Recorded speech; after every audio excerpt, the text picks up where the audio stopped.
No, I'm on this YouTube, innit?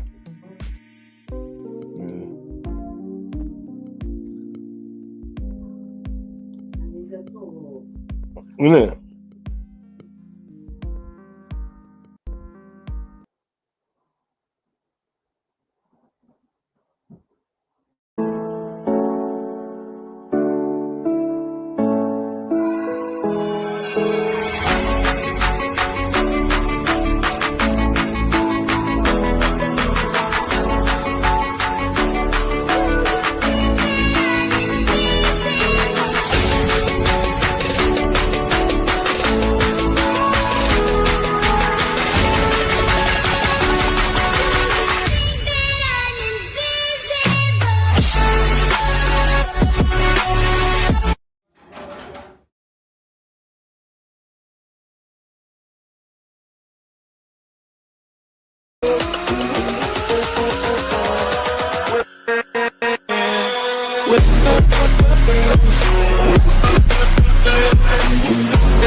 Best club in the land, people. Best coming to the land. Are you ready?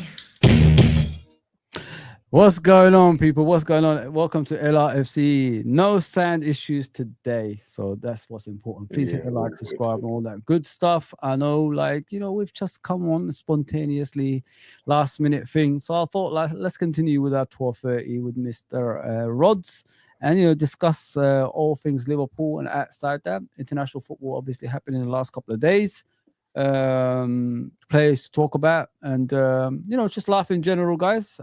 Hopefully Nalante JK should join us very, very soon, and make the complete panel as we like it.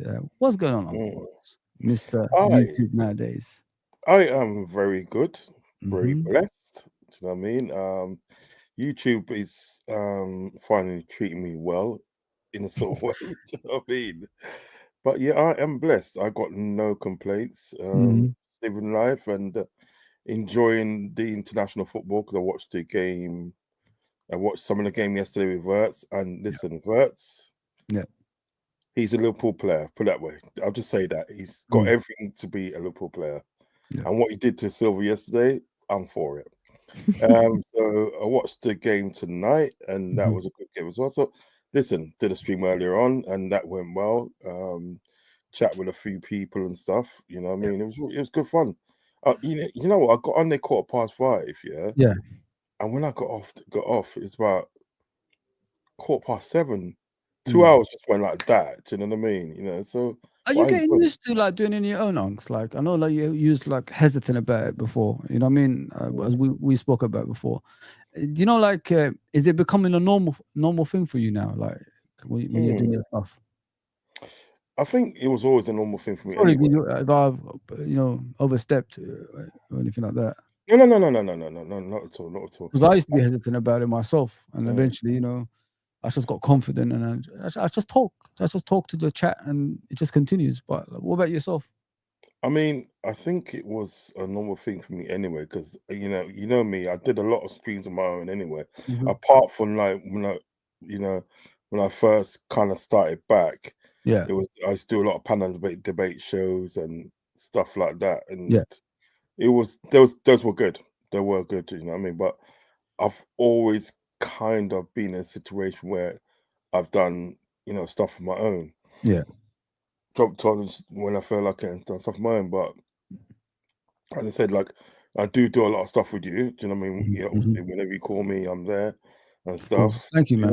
But I'm partial either way. Yeah. You know what I mean? I can do it on my own. I can also do it with sort of with people. I mean, obviously, when you do it on your own, it's got its advantages because you can then concentrate on the chat. You can interact with the chat even more than what you can do with the if you got a guest or a panel. Do you know what I mean? You know, if you got one guest, you can actually sort of like still concentrate on the chat, but when you've got a panel, it's a bit more harder to do that. Do you know what I mean? Yeah. So listen, I'm partial either way, bro. I'm Yeah. partial either way. I could see loving life, my friend, living the high life, man. You know what I mean? It's, You're like a it's good. yeah, It's good. I mean, this is what we sort of like obviously stocked up for. You know what I mean? Yeah. That's what we want to do. We want to sort of like at least make some minor success of doing YouTube and interact with the people, enjoy ourselves, and you know what I mean? Because it's a break from the norm. Do you know what I mean? Because some of us have got demanding things in our life. Oh yeah. And you know, if we can jump on to How do you feel about that, Unks? Because you know, like some people are hesitant to share their life, obviously on YouTube. How do you feel about that when you share your life and all that stuff? Because you know, to me, like if you want to share something with us and you want to, you know, our opinion towards it, I say share it. If you know what I mean, because you know sometimes, if you don't share things, it builds up inside, and you know, it puts you in a place you don't want to be. And I rather, you know, like if someone is worried about something, share it with us, and we'll try to solve it with them. If you know what I mean, and things like that. no, facts. I mean, because you know, like when you do your YouTube, people don't know what you do in the background. You know what I mean? Obviously, they think like you intentionally miss things and all that stuff, but you've got more stuff going on around the background than people think, innit? And things like that. Yeah. I mean, to be fair, the chat, a lot of people in the chat have been very good. Do you know what I mean? They mean very good and very supportive and respectful. Do you know what I mean? Yeah. As I said, I like to let people know, well, what is I'm doing, because like if you're putting on back soon, and not telling the people what you're doing, it's kind of rude, isn't it? You know what I mean? And then people ain't not going to want to watch you. Now, if they know it's a valid reason, well, then you know you get that blind, don't you? You get that blind and just say that, yeah, fair enough. You know, as I said, like people like Steve and Scottish Bear, and a few others are being very supportive, very, very respectful. Do you know what I mean? To the fact that of what I'm doing, you know what I mean? And that means a lot. I've told him, and I appreciate it. That means a lot. But we do what we got to do in life. Do you know what I mean? 100%. And stuff. So I mean, I'm not too bothered. You know what I mean? Because I think to myself, well, look, if there's anything super personal, I probably would not share it. Do you know what I mean? But it's personal, but it's not something that I can't share, because like there are people that sort of like I've got bigger problems than what I've got. Do you know what I mean? Look at Scottish Bear. He had a big C. He just recovered from it. Do you know what I mean? You know. So there are, when you think you've got it bad, there are people out there that's got it worse than what you've got. Oh, 100%. 100%. You know what I mean? So I'm blessed in a way that sort of like that I can be here to do what I need to do. Do you know what I'm saying? Because I wouldn't like it to a situation of like getting strangers to come into your house to do the job that you should be doing yourself. Yeah. You know what I mean? You know? So I'm glad you said what you're saying, Ongs, because I don't think people know. I mean, they think like we're all in the same boat, easy life, and you know, we come on here because you know it's easy, but it's not. You know what I mean? There's more stuff that we do. Like Uncle Rod said, he looks after his parents, and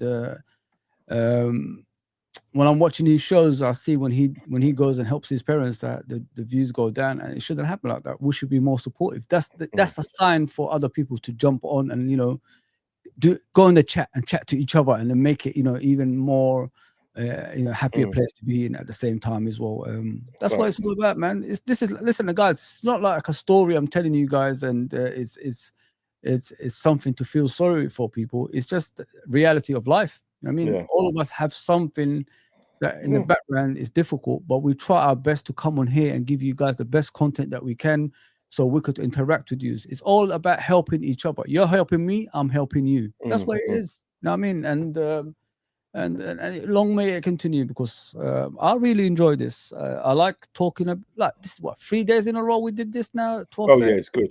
And it's been fun throughout the time that we've been here. Yeah. So Oh and yeah. we listen to the chat as well. Like we hear you. You share your stories with us. Daryl asked me to give him obviously a link to come on here. I sent it to him. Hopefully he'll come on and discuss his stuff with us as well. That's what it's all about, man. That's what it's all It's about. a community. It's a community. I mean, one of the things I love most about doing this is when you can interact with the chat. Do you know what I mean? They ask you questions, talk about this, and then talk about that. Do you know what I mean? And you find that you're having conversations with the chat. That's one of the things I like about doing this. Do you know what I mean? You know, it can be very daunting. Like, obviously, we've been through it. Do you know what I mean? It can be very daunting when you're here, you're on here, and you get like 1, 2, maybe 5 people, and you know, because there's only so much you can talk about. But when you've got like a flow of people, and everybody's putting in different ideas of what they think, you know what I mean? Like with the Luis Diaz situation, with Darwin Nunez, obviously Jota, and so forth. Everybody's having a different input, and you're reacting to it, and you know, and you're finding that common ground. That's what I love. It's not a competition. Let's just put it that way. It's not a competition, anything like that. No. To me, like when I come on YouTube, like when I hang around with certain people, which is Uncle Rod's, obviously Nalate, JK, Anton, and all that. Mr. Was it 12th Man and you know, Irishman and all Brian and all that stuff. This is the small community that we got. Obviously, I used to hang around with other guys. Listen, they're on to bigger, better things for themselves in life. But I enjoy this, man. I really like, you know, just us. The community that we have is very respectful, and we push each other. That's what I like about this group that we have. I mean, and we don't step on in each other's toes, if you know what I mean, guys. If someone's doing a stream, we come on at the end of their stream, and then we do our stream, or you know, we just avoid it for the whole time they're there. And everybody knows we do 11:30 in obviously the panel show nowadays, so that's why we come on around this time, which is just consistency in it of what we do. But let me get to the chat, and then we continue obviously discussing further things. But guys, say whatever you want to say on the chat, man. We're here to discuss with you guys as well. Big up Joe Powell, man. Big up, like and subscribe. Thank you, my guy. Let's go, chat. Mr. Steve N90. Is this the guy you were talking about earlier, Unks? N90. Yes, this guy here. Yeah, big up to him. He's gonna start up a channel, and I said, like, you know, he's following me on Twitter. I said, look, DM me. Any advice I can give you, just let me know. Yeah, big up. Yeah. Big up N20. Man. Big up. Yeah, please go and subscribe to him as well, guys. Appreciate that, guys. Appreciate that. Fake Pundit, big up again, man. Thank you for coming on, brother. Thank you for coming on, my guy. Eid Mubarak to everybody, of course. Eid Mubarak to everybody. Is that the full name for it then? Is that the full name for it? Yeah. Okay. To my Muslim, obviously in the chat, to Muslims in the chat, he says so. Big up, bro. Is this Kieran? Yeah, my Irish friend Kieran. He's been scarce, man. What's happened to him? I don't know. I haven't. He's probably busy because he's got a lot going on and stuff. To be respectful, he has got a lot of stuff going on, so he's probably busy. You know what I mean? But he's a good guy, lovely guy. Yeah. I've got endless amount of time for him. Done shows with him, and he's just been great. You know what I mean? This is what I miss with Kieran, doing shows with him. He's a great guy, man. Really great. Very knowledgeable guy, guys. Honestly. Yes. You like his chat, the way he chats about football. Very passionate. Just put it that way. It's funny as well. He can make you laugh as well. You know. He said some of the comments he says just cracks me up, man. 100%. He told about get out of here. What are you talking about? Scottish Bear says, big up Fuzzy, Uncle Roz. Yes, fire. We're back, man. We're back. Are you ready? Let me just put it that way. Yes, Mr. Steve. Uncle Roz was on smoke today on his channel. 22 hours shot by like Usain Bolt doing 100 meters. Uncle Roz kept up with the live chat nearly perfectly. Nearly? Should say always perfect, man. Perfect. Yeah, there was. Come on. There's probably, it should be that, man. And there probably was about 3 or 4, maybe 5 that I missed out. You know what I mean? Okay. But what I did, and then I started from the bottom and went up after a while, so I can get, you know, obviously a great majority of them still, because these guys in the chat kept me busy. The adjustment kept me busy, and I liked it. It was just really good. You know what I mean? So big up Steve, man. Love and respect to Steve, man, because he's one of the ones that they sort of like that sort, you know, commended me for what I'm doing also with my parents and that. So he's been very supportive. So I got a lot of respect for Steve. A lot of respect. This is for you, Steve. That's why he's the GOAT! The GOAT! There you go, Steve. That's for you, brother. He says, what else does he say? Then it read it out from the from bottom to the top. LOL. Last 10 minutes. Yeah, it didn't make sense, does it, guys? When you're going from, I've tried it before, like, and then you look at the middle, you look at the top. It's just different. I know. So I would advise not. I just gave it. You know what? As I gave it a one try today, and I think what I might do just do it for the top. Just do it for the top, and just what I'll do is I'll star it so I know where to come back to and stuff. You know what I mean? But yeah, big up Steve, man. Big up Steve. Enough love and respect to Steve, man. 100%, man. He's always there supporting us. I love that guy, man. Yeah, man. That's what it's all about, and he gives us good advice at the same time as well. It's just like Scottish Bear, of course. Big up Scottish Bear as always, brother, and the fake pundit as well, man. And obviously in 90.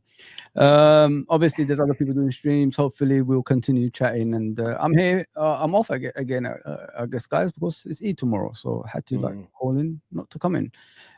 Smash it, guys. Smash the likes. Smash the likes. That rhymed actually, you know, a bit of rap there, you know. Call in, not to come in. Yeah, there you go, bro. I'm learning, man. I'm learning this new slang and that stuff, if you know what I mean. I'm old school, bro. Did you see Gary Neville, guys? Like what he said again? Like he's put in it again. So what did you say now? Let me share it with you with that. Manx numbskull. Share it with me, please. Manxkull, yeah. Not numbskull, Manxkull. So listen to him again. This is for next season. Not this season, next season. So let's go. I've got to go Arsenal again. I've got to double down, and I've gone their last two seasons. They finished second in the last 3 seasons, actually. But I didn't back them the first season. I backed City. But I've backed them the last 2. I'm going to stick with them.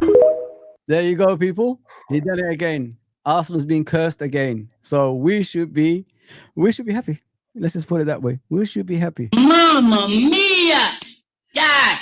How? Magnifico! Montebella! Tutti frutti! There you go. Such an idiot he is. You know? Whenever he does that, yeah. Montebella, tutti frutti. Yeah. He curses Arsenal, so I love it. I'll wait for it. It's like anticipation, isn't it? Gary Neville, what's he gonna say again? I hope it doesn't say Liverpool. Then he goes for Arsenal again. And then look what happens. Arsenal always score at the end. It's listen, I hope he keeps it up. Because Arsenal's never going to win the league again, man. Hell no. You know what it is, yeah? He's just literally at the end of the day proved himself wrong because I've gone for Arsenal these last couple of seasons and they're finishing second. So doesn't that tell you something, you numbskull? Doesn't that tell you something? Come on, okay, no, man. You know what I mean? This what Matt is saying. I've got Matt on Matt from Coppish. Let's see what he's saying. Apparently, Rodrygo from Real Madrid is available. He wants out from Madrid. So let me see what Matt is saying. I've always said about Rodrygo, a lot of people probably don't believe me, but I've said, like, if you want something close to Mane, Rodrygo is the one, in my opinion. Honestly, I honestly think that. I think he's pacey. He's very quick. He can score goals. And, he just needs a place where he can call home, like somewhere he can settle and play his game. And there's nowhere better than Liverpool Football Club. Let me just put it that way.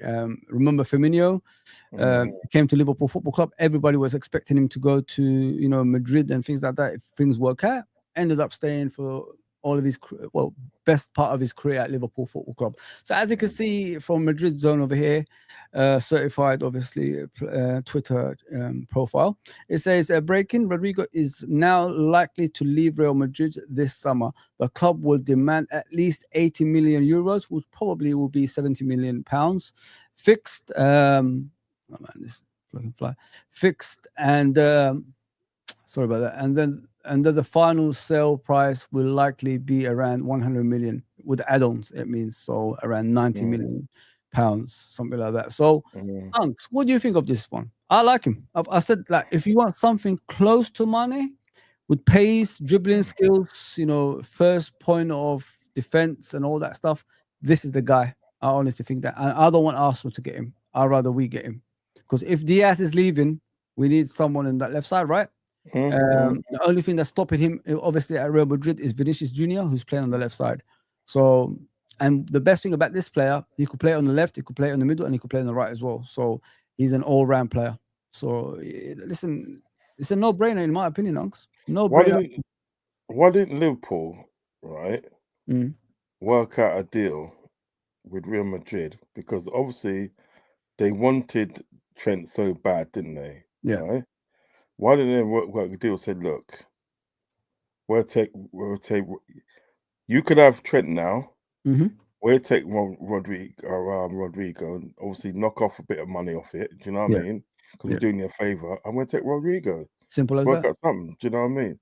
We cannot be too slow to react to certain, certain deals that are going on. Do you know what I mean? I see us guilty of that sometimes. You know what I mean? That's why I kind of like want this situation with Wirtz done. I want it done, taken care of, so we can start moving on to other targets that we know that needs to be filled in the team. Do you understand what I'm saying? And now Rodrygo, I'll take him any day. I'll take him. Have you ever watched him play? Do you know what he can produce as a player? Have you ever scouted him? Have you ever looked at him? No, he's very good. He's very. He's got a lot of pace. He's got an eye for goal. Do you know what I mean? Good passing. He's very good. And you know what they should do is get Alisson to talk to him. Yeah. Get Alisson to talk, because listen, we only got one Brazilian. It's true though, isn't it? 100%. We've only got one Brazilian in the team at the day, right? I remember at one time we had about 4, didn't we? Oh, we had 4 Brazilians in the team, Lucas, Alisson, Coutinho, Firmino, and that's what we had. Fabinho, innit? Fabinho as well. Fabinho, sorry, I think Lucas left before them. So Fabinho, Alisson, Firmino, and Coutinho. That's what we had. Yeah, they're right. And to be fair, all the Brazilians that we've had in our team, they've done well, you know. I've never seen anyone really fail that much. No, they haven't. Even Lucas Leiva, I mean, nobody fancied him too much when he first came to the club. Do you know what I mean? Yeah? But like, he adhered himself to the crowd, to the fans. You know what I mean? He buckled down when he worked hard, and on his new position in the team. Do you know what I mean? Because remember, he's back as well. Yeah, he was like an attacking player at Gomero, in Brazil. He was an attacking player. Now, when he came to Liverpool, Rafa made him into a holding midfielder. You understand me? Yeah. So he adapted to that. So like, listen, the fans end up loving him in the end. Do you know what I mean? And I remember, I felt it for him still. Right? When he remember that speech he made, the last speech he made, and he started crying. Do you know what I mean? He loved the club. That's why I've always he loved it. The football club. You very rarely see players that desperately want to leave Liverpool. If you know what I mean, and they know if they leave Liverpool, it's not, the grass is not always green on the other side. Number one, and number two, there ain't no environment like that. Love from the fans and respect as much as Liverpool fans give you, if you know what I mean. And that's they know it, man. And I remember Lucas, like, he might not have played a lot back in the day, but he respected the club to the extent of when Spanish players, Portuguese speaking players come to the club, he told them about Liverpool Football Club and how great this club is. And he did, didn't he? You need players like that, bro. They might not do much on the pitch as you expect them to, but off the pitch they always come through for us as well. Big up Clark Kent, Superman next year. Okay, he's on there. Yeah, but look, there's Van Dijk and Frimpong already international football playing about, man. Get in there. I like that. In there. I like this kid, man. He's a funny guy, apparently. He's a funny guy, man. But you know what I mean, Unks? Like, once you learn about the Liverpool way, the culture that we have at our football club, everybody wants to stay. Really, they don't want to leave. I heard some players who, even Rafa Benitez, didn't leave the city, did he? He didn't leave the city. He was still living here. He's still really around. I mean, there you go. Lucas Leiva, what he did, which I think was very commendable, was the fact that when he came to the club, he was the only Brazilian there, really. Yeah. And there was obviously a lot of Spanish players like Alonso and so forth, Reina and so forth. And what he did was he learned Spanish. Yeah. He learned Spanish to obviously fit in. he learned English at the day for the English players. You know, I mean, 'cause remember he's Portuguese. He speaks. Yeah. He probably couldn't speak a lick of English when he came to the country, Yeah. but he learned English. He learned Spanish, and just to fit in. I just find that commendable, and I think he was like a model of a player. Do you know what I mean? And he's often forgotten, Lucas Leiva. He's often forgotten sad, about. Very It sad. is very sad. He was a law servant, so yeah. Yeah, kind of. No, just saying that they we have to put ourselves in a position where we dominate, where we can dominate for sort of like years to come. And you got to get people like Rodrygo in your team. Well, you're dominating. 100%.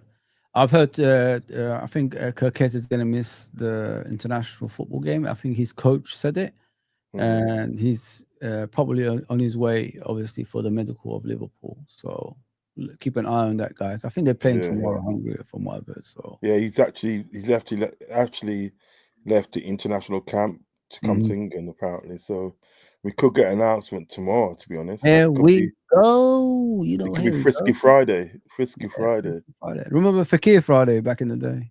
Yeah. Hey, look at that turned out. Man, I must have, run out of refreshes on the damn channels, man. Goodness me. Refreshing. Let me hear, like, he's coming. Never arrived. He done the video and everything apparently as well, Unks. You know what I mean? Yeah, he was actually at the club and he did the video and everything, and then they said, nah, Diaz off. He fired his agent for that, didn't he? Yeah, it's sad because imagine like him replacing Coutinho, Salah, Fekir, Mane, and Firmino. Imagine that. Imagine that. That'd be solid, man. Can't mess with us. And now we could get that actually with the Wirtz. So that's another thing as well. Let me get to the chat, man, before I go on. I keep speaking, man. I'm sorry. That's for you. What's that last comment? You could read that out for yourself. Yeah, Scottish Bear says lots of love, Uncle Rods, man. Big up, Scottish Bear, man. You're a real G. You know what I mean? We're all real G's. You're all real G's, man. But like, you know what I mean? Respect for the love and support, bro. That's why it's the GOAT! The GOAT! There we go. Lots of love from mommy and daddy. Remember that? The play bus back in the day. Oh man. You got to realize that you're a bit younger than me, so some of the things that I don't know. The play bus, where does it stop? Is the roundabout stop? Come on, man. I used to I'm a kid at that time. Of course I'm gonna know. It's real life. Yeah, you're spot on, fake pundit, man. Spot on, brother. Spot on. Let me see what the Mr. Steve is saying right here. You know what I'll do, Unks? Yeah. I have to watch it in the front screen, otherwise I can't see shit. You know, my eyes are so bad, it's unreal. I'm supposed to be wearing contact lenses and I ain't got them, man. I tried it, man. It hurt my eyes, the contacts, man. Steve is saying Uncle Rod's drinking on the job. Not like they're sleeping on the job on your channel. Sort it out, joke, LOL. Leave me alone, Steve. That killed me. Oh man. Yeah, we've got too many, man. We've got too many, characters in there, man. It's good to have that, though. It's good to have that. I mean, it's good to have that. That's not bad. I'd rather have something funny than not, if you know what I mean, guys. So, man, it's good. Yeah. What was he saying here? It's their therapeutic to discuss things with friends. Yeah, 100%, bro. Yeah, that's what we're here. We're friends, aren't we, man? Facts. You know what I mean? We don't ask anything other than for you guys to come on and you deliver for us. So that's beautiful, man. Honestly, that is beautiful. Yeah, I want to talk about Jerky, mate. What do you think about? What did you think about him tonight, man? He was all right. Yesterday. He was all right. What a goal! The simplicity of the goal was amazing, guys. Like it was so. It's like, here, let me just kick it and it will go in. You know, I know it's gonna go in. That's how good he was yesterday. I told you that's why I rate the play. He's rateable to me. Do you know what I mean? And that's why, what I say with sort of like with Liverpool when they do transfers, they should have a group of people working on one transfer. and then a group of other people working on another. It shouldn't be like a whole heap of people working on one transfer because you miss something, don't you? You know what I mean? But that Ryan Shirky is a hell of a player. But the thing is about it, right? Yeah. Excuse me 1 minute. Mm-hmm. The thing is about Ryan Shirky is like, if you look at Man City, they have got players like that already. Mm. Do you know what I mean? They have got players like that. You just like, it's basically in day sort of like red eye business what they're doing. You know what I mean? Because you got Slovenia can do the same thing. You've got and you got Phil Foden does basically the same thing. Yeah. Then you got like Mamouche, basically the same thing. Do you know what I mean? Yeah. So you're not gonna get anything different. You can't play these players all at the same time. You're gonna have to play these players one by one. Do you know what I mean? You know. Yeah. So one of them at the day is gonna get pissed off because he's not getting a lot of game time. Don't forget, you got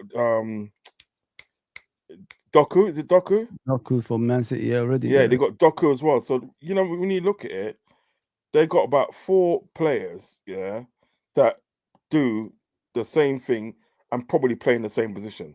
Yep. Do you know what I mean? So what is the point of them getting Ryan Shirky? I don't know.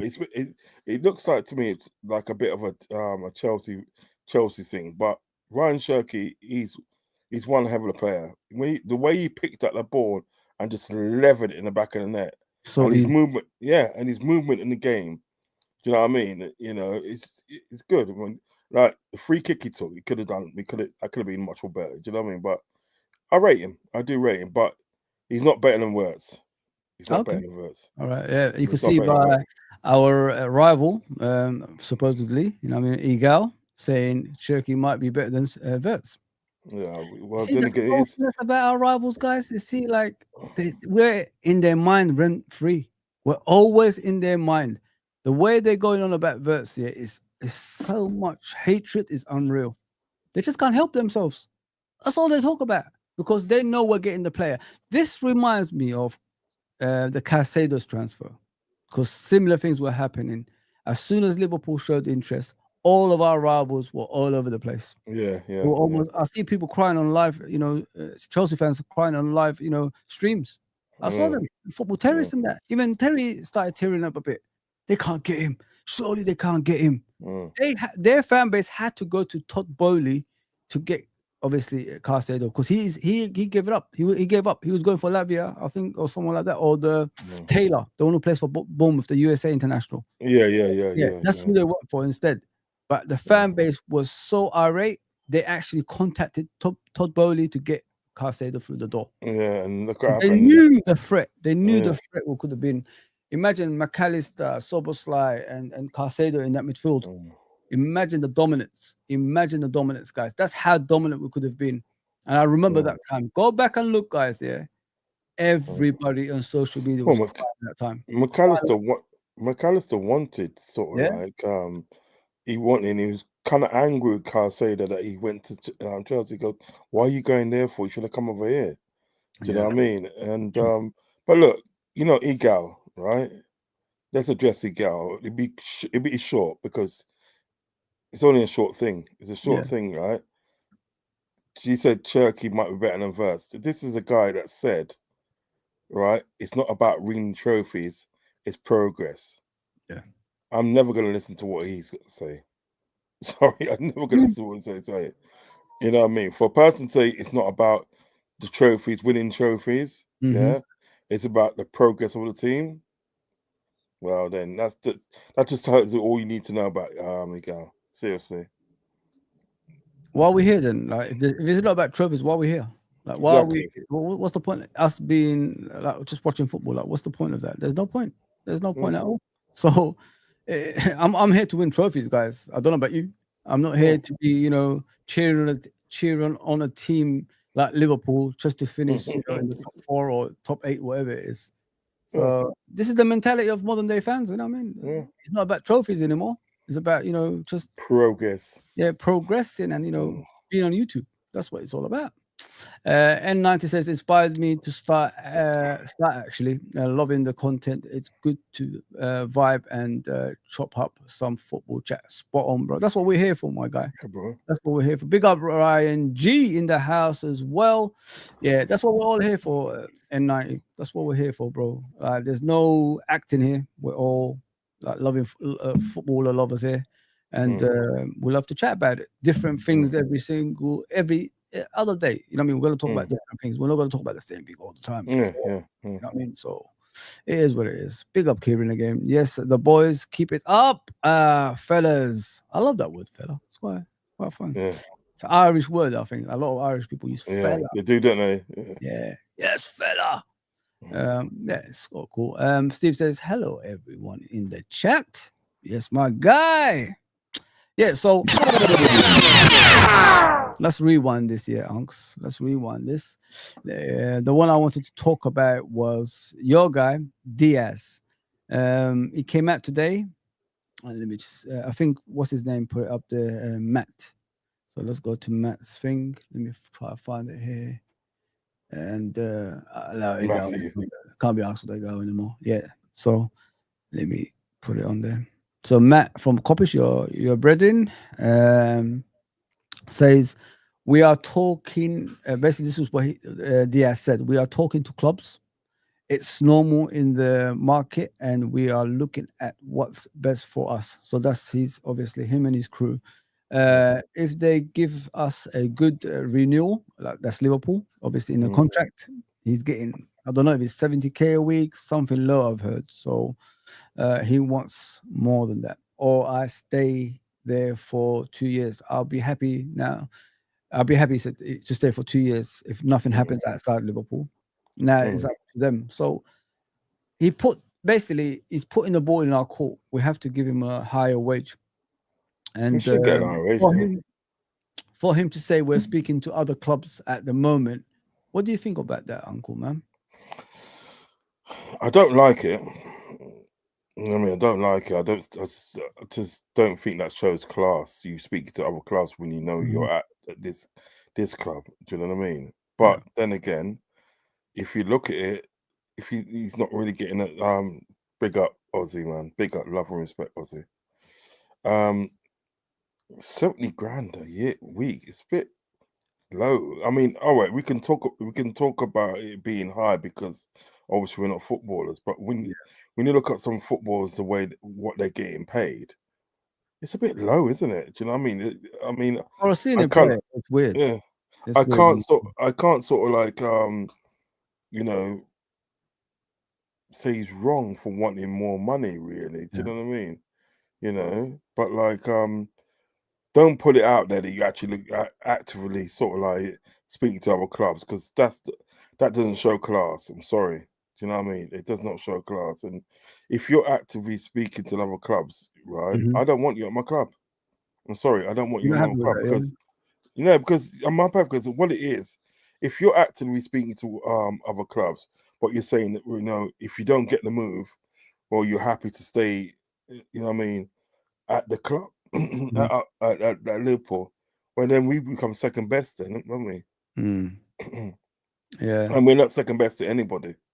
We're not second best to anybody. We are Liverpool Football Club. We are the shit. Do you know what I mean? So, you know, I just think there's ways of doing things. Spot on, Uncle. At Fozzy, Cheap Broke FSG hacked Uncle Rod's channel today. I know. Uncle Rod's thumbs went up to 49, then dropped to 48. Uncle Rod's target was 50 thumbs up. Uncle Rod's was getting vexed. LOL. Okay. I was actually. See, because what it was, right? Yeah. Well spotted, Steve. Well spotted. See, Steve's got my back, man. He's got my back. What it was, right? I said, like, you know, obviously my target was 50 likes. You know what I mean? As you know, I discussed that before, haven't I? Of course, yeah. So anyway, we got to 46. And I goes, right, it's only 4 to go, and that. You know what I mean? I'm not a greedy person. Get 50 likes. And if I get anything over that, fine. Yeah. I'm not a greedy person. Yeah. So then it went up to, what it did, it went to 49. Yeah. I looked at it and said, like, it's 49. I said, cool. Only 1 to go. Yeah. When I looked again, it was 48. I goes, hang about. What's going on here? Then he went back to 49. He went back to 49, right? Here's joke now, right? He went up to 50. I said, yeah, man, I've hit my target now. I've hit my target. Went back to 49, you know.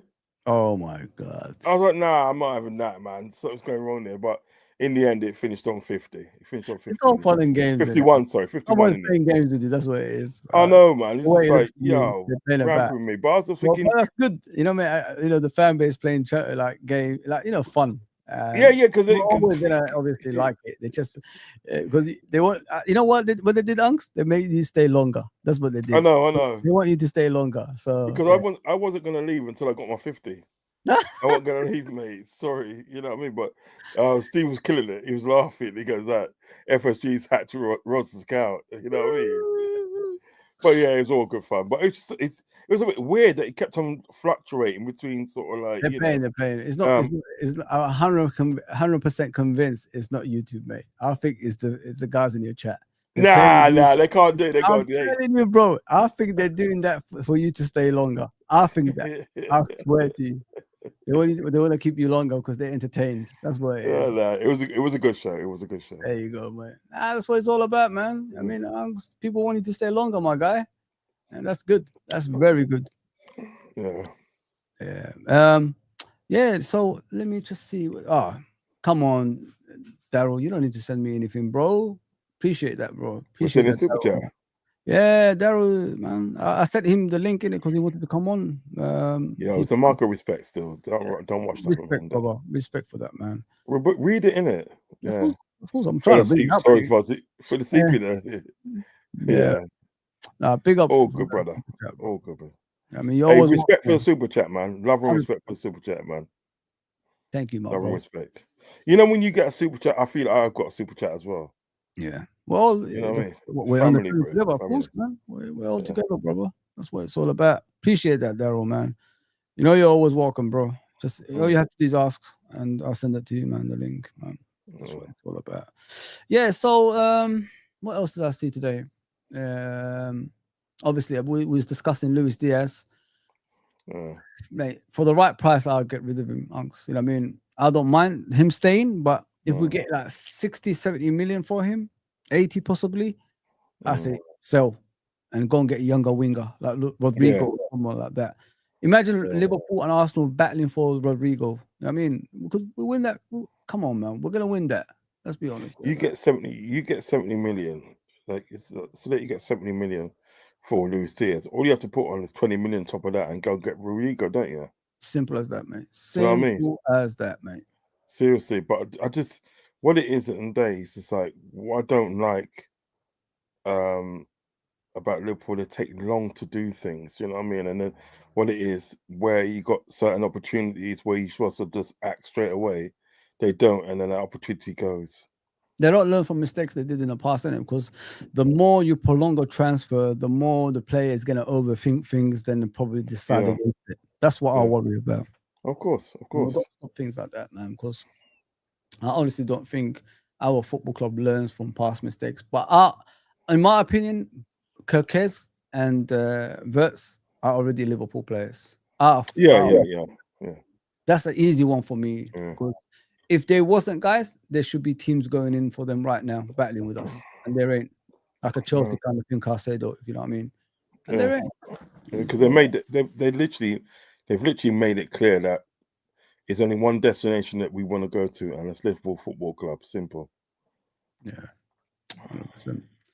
100%. What was I?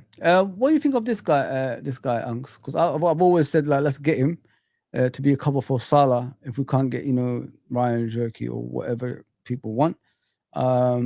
Apparently West Ham have put him up for sale. What's his name? Kudus. So there's no Sky Sports. So let's listen what they're saying. Yeah.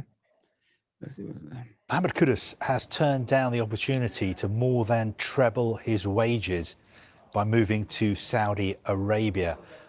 We are told that a Saudi Pro League club was willing to pay close to West Ham's £70 million valuation for the player.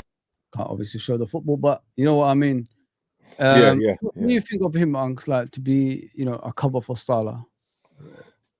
I'm open to it. Because I remember when he first come to West Ham, and he played in the debut at Luton Town. Yeah. And I was there doing the stewarding, and I spoke to his missus and his brother and his brother's missus as well. Do you know what I mean? Lovely people, lovely Really, people. Yeah, really lovely people. Do you know what I mean? They're Ghanaian, aren't they? They're Ghanaian. Yeah. But listen, I wouldn't be opposed to the idea because he does show all the right attributes to sort of like to be a Liverpool player. Yeah. Aggressive, fast. You know what I mean? Got some skill in him. Do you know what I mean? So that'll be. Is there anything that puts you off though, Unks, in regards to him? Is there anything that you start saying maybe not kind of thing? I don't think. Okay, let me give you something here. Jerky or him? Which one would you choose if you had a Channel, man. Come on, man. Come on, man. Jerky. Wow. Jerky. What's the reasons? Give me the reasons for that. I want to hear it. I think Jerky's got more skill than Kudus. But then again, Kudus is more Kudus is more direct than Shirky. Kudus will be the sort of person that will run at you. Okay. You know what I mean? Run at you, strike the fair in you. Shirky would be a player that would dribble past you and make it look good at the same time. Do you know what I mean? Yeah. And he's got a shot in him. So slightly favour Jerky sort of like more, but there's not much in it. Do you know what I mean? You know? Because I do admire Kudus's directness. Do you know what I mean? So if I had a choice and I couldn't get sort of like Shirky, well then I will get Kudus. In a poll, actually. I'll put that in a poll. See what the chat is saying in it. Yeah, because but carry on. Kudus is direct. He's a very direct player. He pick up the ball from deep and he just run at you. Do you know what I mean?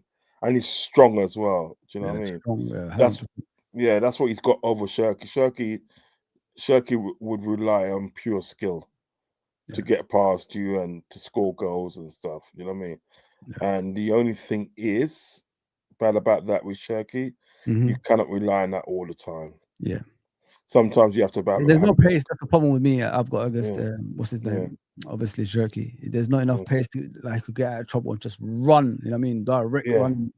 That's the only thing. But Kudus has that in abundance, if you know what I mean. So he does. Yes, he does. I prefer Kudus instead, if you know what I mean. And not only that, Kudus could play right across the front line as well. I remember when he played for Ajax, he was a striker and he scored against Alice in the top corner, bam, left foot. I remember that as well, man. So you know what I mean, the guy has got a lot of ability. But yeah, it's up to you guys in the chat. I'm going to put a poll up. I'm going to finish this poll. I asked you a question about have Liverpool missed out on Ryan Jerky, and 71% said yes, and 29% said no. So please hit the likes as well for me, man. I appreciate that gratefully. Tafsir, big up, bro. Tafsir, big up, bro. Thanks for coming on, my guy. So I'm going to end this poll, and I'm going to put the other poll, which is about Jerky and Kudus. So yeah, cool. How you say it? How do you say it? Kudos. That's it. I mean, to be fair, and they sort of like there's not much in it when it comes to sort of like Shirky and Kudus. It's just like I think it comes down to what you prefer in your footballer. Do you know what I mean? From your footballer, do you know what I mean? Do you like the directness and sort of like speed and like the shot, or do you like the more flair, skill and this and that? Do you know what I mean? Obviously finishing off for the goal and stuff, you know what I mean? So listen, I think that something like Ryan Shirky would work well with a Wirtz. Yeah, they will work well together. Do you know what I mean? Because they can sort of like intertwine and stuff. But listen, I would not say no to a Kudus. I would not say no to a Kudus. I would not say no. Me too, man. I like them both. I rate them both highly because you told me about Jerky. I didn't know much about him. I watched him. I studied what he does. I like his movements. I like his skill. But the thing that's, I'm not sure about is his longevity as a footballer, because in pace terms, Unks, yeah. If you look at players that rely on pace, yeah, they could change their game when the pace goes away. You know what I mean? But Jerky hasn't got that. So when the skill runs out and he can't do that anymore, what can he do next? He hasn't got the pace and all that stuff. So that's what I'm saying. I'm looking at from a longevity point of view instead of like a short-term thing, if you know what I mean. So guys, I'll put the poll up. It's up to you who you prefer out of the two. Me, I'm more of a Kudus. Uncle is more of a Jerky. So there you go. There you go. 5 already up. Jerky is leading by 71 points. Oh man, percent. Sorry. Let me see what our guy is saying. Aussie at the bottom. I can't believe I ran into Aussie at the parade. You saw him in the end. Yeah, it's a high chance, bro. We was like crossing paths. Like this again. We was come back. That's what we did, and then we started. Stop that. Yeah, we walked past each other, then we went, come back again. Oh, Aussie, Fuzzy, yeah, Aussie and Fuzzy. See, there you go. Crazy, absolutely crazy. He says Kudus is more pace, power.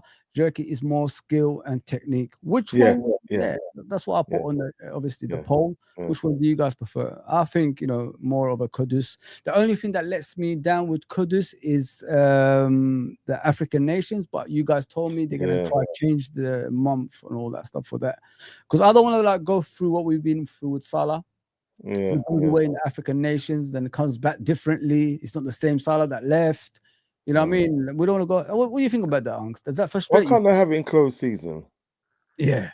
Why can't they have it in, like obviously when they have the Euros and Copa America and so forth? Why can't they have it then? Why do they have to have it in January? You know what I mean? Come on, mid-season. Yeah, but they used to the hotness anyway. Yeah. Do you know what I mean? These Africans come from these countries, You can't tell me that they sort of like, they're not used to that weather. Come on now, man. Seriously, you know what I mean? Like, or you can sort of like, I don't know. You see what it is at the day, sort of like this is why sort of like the African nations like that tournament needs more money invested into it, because you see what they can have. They can have stadiums at the day where it's like, where it's, they put a roof over the stadium and they can just do have aircon. You know what I mean? Have like aircon and you know what I mean? Massive aircon and so like if you've got a problem, surely there's somewhere that's cooler than the rest of the places they go and play. Yeah, of course there is. Obviously in those times. Yeah, of course there is. You know what I mean? It is frustrating because like in the middle of the season, like we're playing Premier League games during African nations. That doesn't make sense. This is why African players don't really, a lot of them don't go to European big clubs, because that's the reason. They don't want them because of things like that. It disrupts the team's momentum to win a title. That's what it does. So yeah, man, it's sad. It's sad, and people. It is sad. And people don't understand why big teams don't go for African players because of things like that. So they're talented, but it disrupts a lot of stuff at the same time as well. Jerky 20 million was no brainer. We missed out big time. Tough Sir said, I agree with you, bro. I think like for a guy that could have been a cover for Salah on the right hand side. Don't forget, man, since Shaqiri left Liverpool Football Club, we didn't have anyone close to Salah. You know what I mean? Shaqiri did change games when he come on. He changed a lot of games when he come on, to be honest. And I miss Shaqiri. I deeply do, man. I've been saying it for a while. Like, when was the last time Salah had a cover on the right? Forget about Harvey Elliott. Harvey Elliott plays all over the pitch.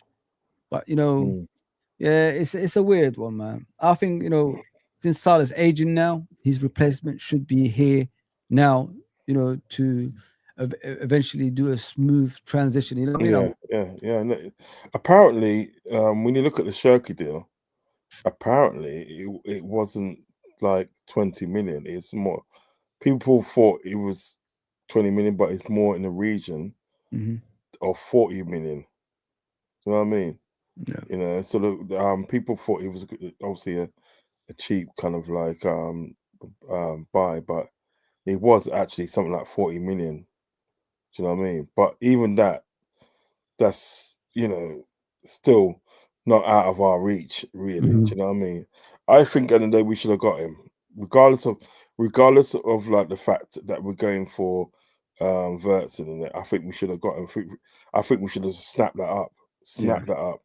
From the time we heard at the day that this Yeah. is the price at the day, like even if it was 40 million, we should have said like, yeah, we're gonna stack that up just in case, you know what I mean, we don't get Wirtz. Do you know what I mean? And we can have them both. You know what I'm saying? So Yeah. it's just that sort of like what kind of annoys me about people like Man City and like Chelsea. They don't do their own scouting system. You know what I mean? They wait to see who we like, and then they go for that player. Now it's come to something where we we have to take a step back because we cannot compete against Man City and their money. We cannot compete They've against come back now. Chelsea money. Let's just not make a mistake about that. They've come back now. They're spending again. They've gone back to the Man City of old now, like spending money and things like that. So that's the worrying part if you look at Man City, guys. So prepare yourselves. You know what I mean? It's going to be a summer of some crazy transfers from Man City. And nobody's keeping them in check. No, man. From stories are coming out right now, they might have got away with it as well. That's the scariest part. Big up, Ravi, by the way, bro. Big up. Flipping YouTube down my dirty didn't say you were live. Oh, sorry about that, bro. I don't know, bro. I tell people to press the notification bell, and they do, but they still don't alert people for some reason. It is what it is. Sometimes I tell people to unsubscribe, subscribe again, and press the notification bell again, and it comes back for some reason. It's crazy. It's absolutely crazy. Yeah, it is. Yeah, that's another segue, Uncle, I was coming into. Next season, what's the teams that you're going to be fearing that's going to be challenging Liverpool Football Club? You have to look at Man City and maybe a Chelsea. Yeah, we have to look at them because no doubt. Obviously, as you said, Man City's going to spend again, and Chelsea going to spend again. Do you know what I mean? They're already sort of like in for another player that we've looked at and we've scouted. Do you know what I mean? They're in for that player. They didn't want to know more before. When we were scouting him and we linked to him, they didn't want to know more before. But all of a sudden, you want to know now. It's just it just makes us say this is what there has to be some kind of like order with this transfers now. There has to be because like you're having like teams at the day that are probably buying players. Do you know what I mean? And they probably won't necessarily use that player. No, but they're buying him. But they're buying that player so you can't get him. They're calling that market and stuff. So you're looking at the likes of sort of like Man City, Chelsea, maybe an Arsenal. That's a push. Maybe an Arsenal. So the thing is, why are you worried about Man City the most? I mean, considering what season they had the last one. I mean, they've lost a lot of games. They don't really have the players that can replace the likes of De Bruyne. Obviously, Kyle Walker, I always talk about and players like that.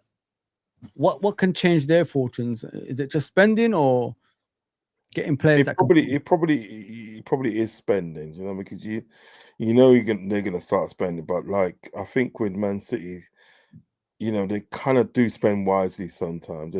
They don't often get players that that it goes wrong, that they got it wrong. You know what I mean? It's usually sort of like get these players that do the business. Do you know what I mean?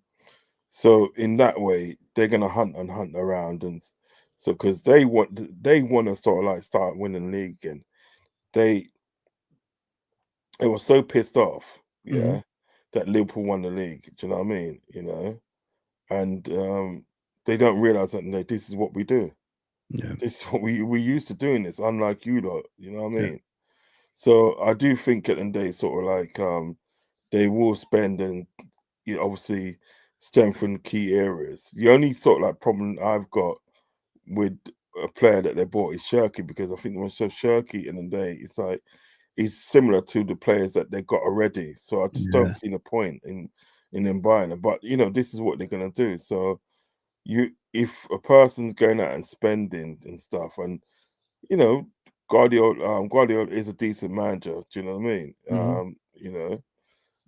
You have to have some kind of degree of caution with them, and optimism, and obviously probably a little bit of fear to say, well, look, we can't take these teams lightly. You know what I mean?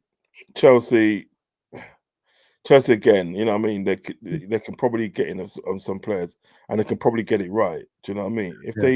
If they stick with the obviously the head coach that they got now, do you know what I mean?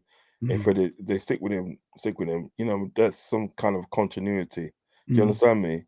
So that's something, and there you're gonna have to be cautious about, like, of them obviously getting in the rhythm, getting used to each other and where they're playing and so forth. You know what I mean? So Chelsea and Man City and Chelsea, and maybe with a push Arsenal. Okay. I think Man City is going to be a big threat next season.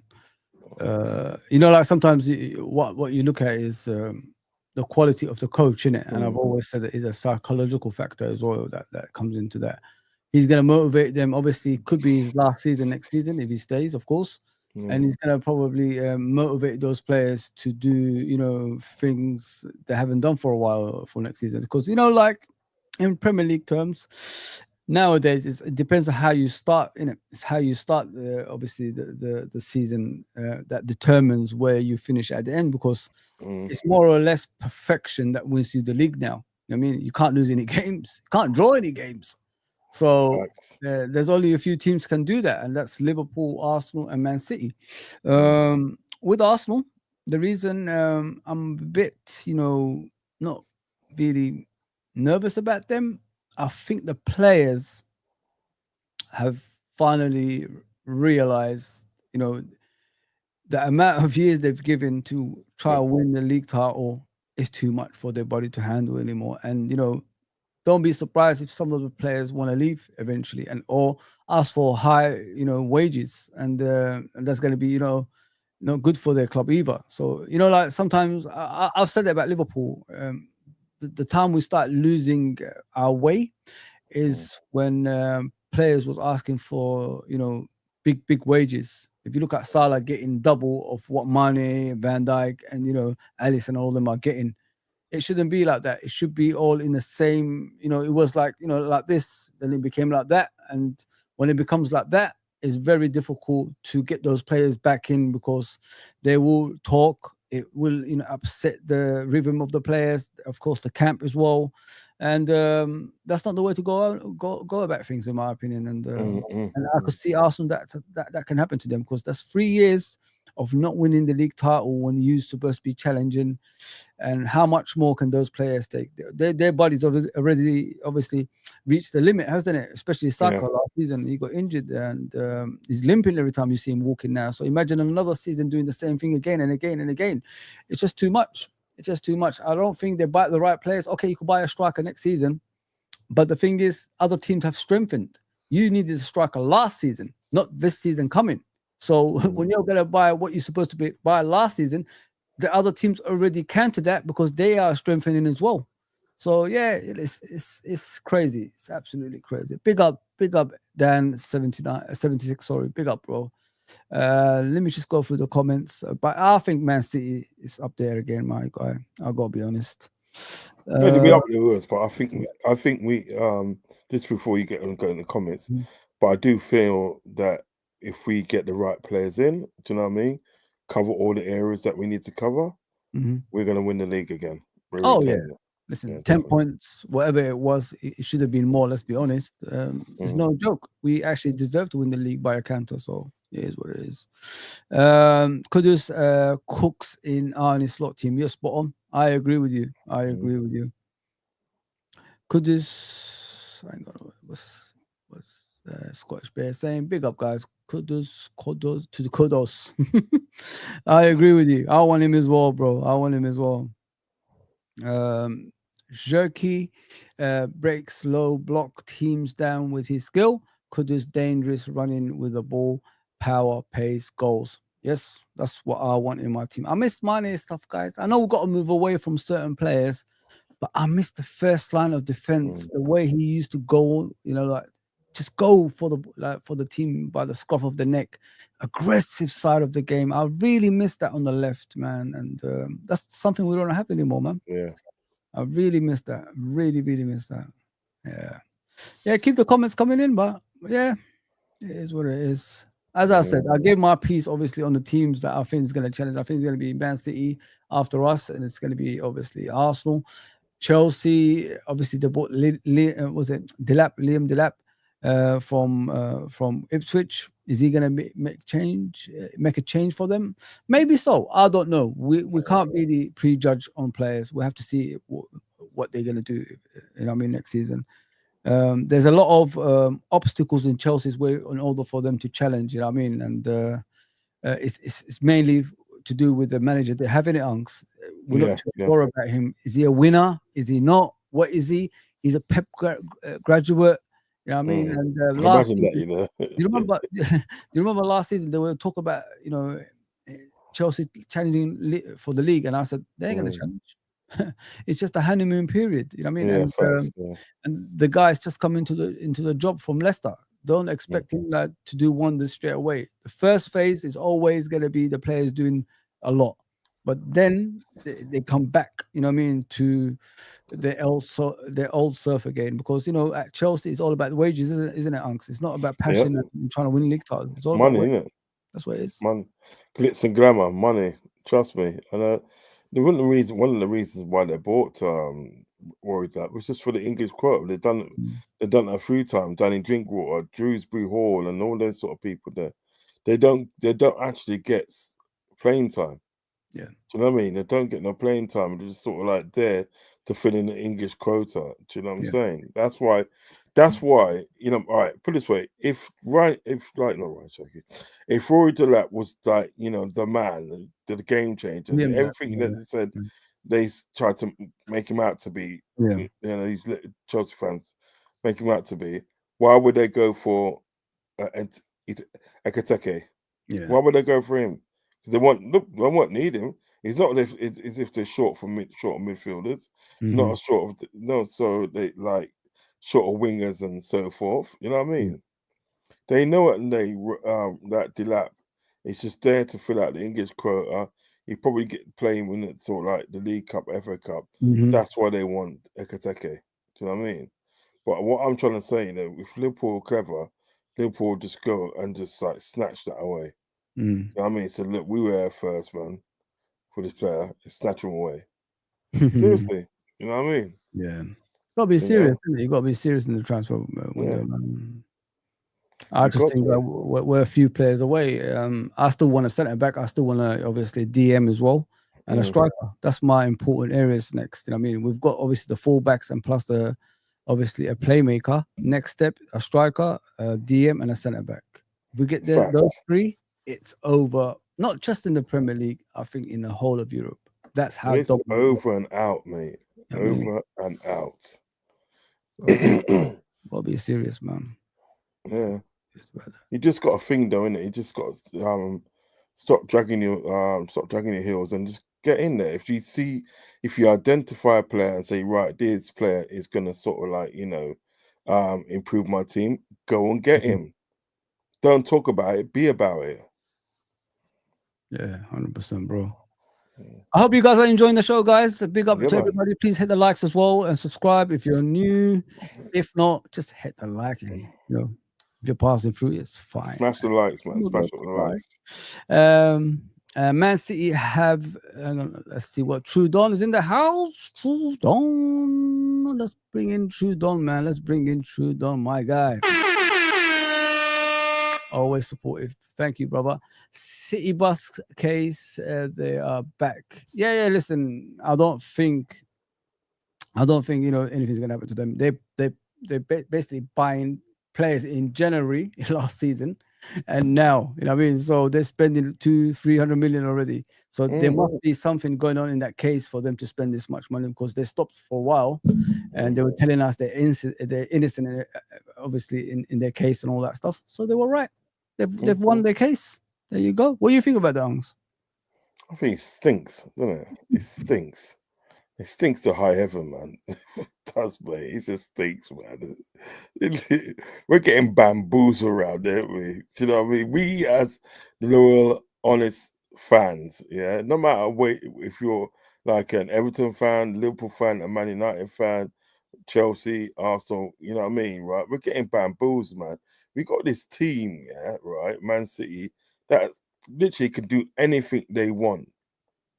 Anything they want, do you know what I mean? Yeah, and nothing's gonna happen to them. And then what happens is someone like an Everton will do something and they'll own up to it, and everybody wants their pound of flesh. Do you know what I mean? Nah, son, nah. Listen, it stinks, man. The whole thing with Man City, it stinks. It stinks, man. They're not real champions, not in my eyes, anyway. They're not real champions, man. Man, I never take them. I don't know about you, Unks. I never take them seriously, bro. I never take them seriously, man. I always thought about Man City, like, you paid your way to titles. The moment you haven't paid your way to titles, look at the results. Last couple of seasons. So last season, they didn't like pay the amount of money for players that like they normally do, guys. And look what's happened. They struggled throughout the season, getting beaten by everybody. You know what I mean? So it shows, man. It goes to show. Yeah, it just stinks, man. You know what I mean? And you got people, and they sort of like, because Man City done a 4p, yeah, right. You got people, right, trying to say, yeah, that Man City's better than Liverpool. No, you're not. You're nowhere near in our league, bro. You know what I mean? We're just up there, and you're still down there battling. You know what I mean? Because it wasn't so long ago, right, that they were struggling to score against Gillingham Town. Come on now, man. Seriously? Are you crazy, bro? Do you know what I mean? Man. I remember Georgie Kinkladze back in the day and all that stuff. Yeah. You know, Terry Phelans of this world. You know what I mean? You know what I mean? Curls of this world. I could name all their players, man. Yeah. I grew up now. Rodney Marsh. Now Quinn, Steve McMahon, ex-Liverpool player, used to play for them. You know what I mean? So I could name the players they used to have back in the day, guys. So all this nonsense, you know, they you know, feed the goat, you know, Sean Goater, Paul Dickoff. Yeah. Come on, He was a good striker, though. He was a good striker, though, wasn't he? From that to what they are now without spending a lot of money. It's how it is, man. Money makes gunshot for them. Gives you success. You know what I mean? Well, as long as you have the right person at the helm. Do you know what it is, yeah, right? I know it is. I'm not gonna cuss him, but you know, that's when I see people like Hamza, I can't really listen to them because it's just. Listen, let me just put it out there. Yeah. Right. These are my people. These are my brothers, innit? They're from the same country as me. Not obviously, we've got different sides, but we're from the same, you know, DNA. Things like that. They're entertainers. That's what they are. They just want to give you entertainment. It's nothing to do with, you know, they really support the team through passion, like us. When Liverpool do bad things or something bad happens, we're hurting. We share it with you guys. Yeah, man. Yeah, I mean, I'm almost, you know, like sweating here, going mad. That's how passion is. Not always joking about and all this stuff, and you know, coming out with Jerky is better than Wirtz and all this stuff. That's just acting. That's just something entertaining for you guys, something to react to. You know what I mean? That's what it's all about for some people.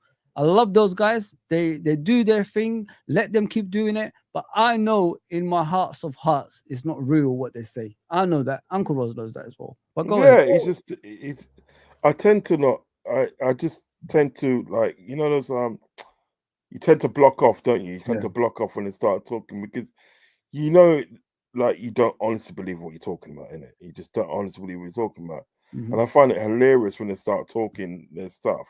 I really find it hilarious. Do you know what I mean? You know? But it's just entertainment to them, guys. They're not serious. A real serious fan don't talk like that. You know what I mean? They never hurt. Have you guys ever noticed that? They never hurt. There's no pain. You know, if Liverpool do bad things, you're going to see me in social media for a while. I'll disappear. That's how I am. Or I come on here and I obviously share my concerns. That's proper fan. Yeah. That's the proper mentality of a fan. You know what I mean? Not a fan that's coming out with joking about when you lose a game and all that stuff. You don't do that, bro. I love the guys.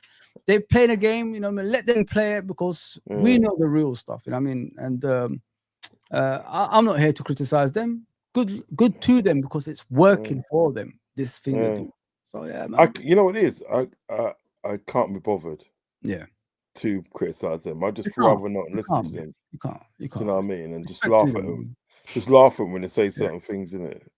Yeah, man, because it makes us look good. That's the best thing about it. Man City have spent over 300 million plus so far this year. Goodness gracious me. There you go, bro. See? There you go. See, it's fucked. Yeah. Jerky and Mamouche will cook. Oh yeah. 100%. But don't you think they're the same player though? No. Okay. I think Mamouche has got more to his game with power, pace, all kind of stuff he's got in his game more than Jerky. Jerky is just a skillful player. If you give me like an how can I describe Jerky? Who does he remind me of? Who was like that? Was it like Harry Kuehl kind of thing? Harry Kuehl? Maybe something like that with skills back in the day when he used to be at Leeds. Harry Kuehl was a baller though. His only thing was that injuries. He was a baller. Yeah, something like that. It reminds me of something closer to that, but with less pace. Mamouche is more or less like Mane, someone like that. Yeah. Power, pace, curling, top corner ability, can take set pieces from obviously edge of the box as well. So yeah, this is what I'm saying. They're two different players. Do you remember that goal he scored against Tottenham? When Steve Finn crossed it in and he just volleyed it with the left foot. Jesus Christ. Stop I still watch that now, Oh my God. That was such precision, isn't it? He just like one chance, one shot into the back of there. And Steve Finn crossed it. Steve Finn picked him up, crossed it. He just went, have that. Oh I'm telling you, God. Bro. Absolutely amazing player, class, man. That's what sort of like used to upset me about Harry Kuehl, is that you knew there was a player there. You understand what I'm saying? You knew there's a really bombastic player there. It's just that he was a sick note. He's a bad sick note. That, you know what I mean? That is the problem. I miss him. I really miss him, man. I missed the player with Harry Kuehl before Liverpool. Because when he came to Liverpool, I was the happiest man in the world. Oh yeah. I mean, he became a signal after that. Like if he had that ability that he had in Leeds at Liverpool and showed it consistently, my brother. Yeah. Oh my God, we'd be up there. We'll be up there like with the he'll be up there with the with the John Barneses and all that stuff of this world. Oh yeah. Man. And it's just Yeah, Leeds had a good team back then. Oh man, remember Michael Bridges and all that guys? Lee Bowyer, all these guys. You know what I mean? Who's that South African guy? Who's the South African guy? What the heck? He's always smart, isn't he? He's always smiling. Yeah, the centre back, the captain for the team. Yeah, I don't remember what you're talking about. Let me just. He passed away. Did he pass away or something? I think he's passed away, isn't he?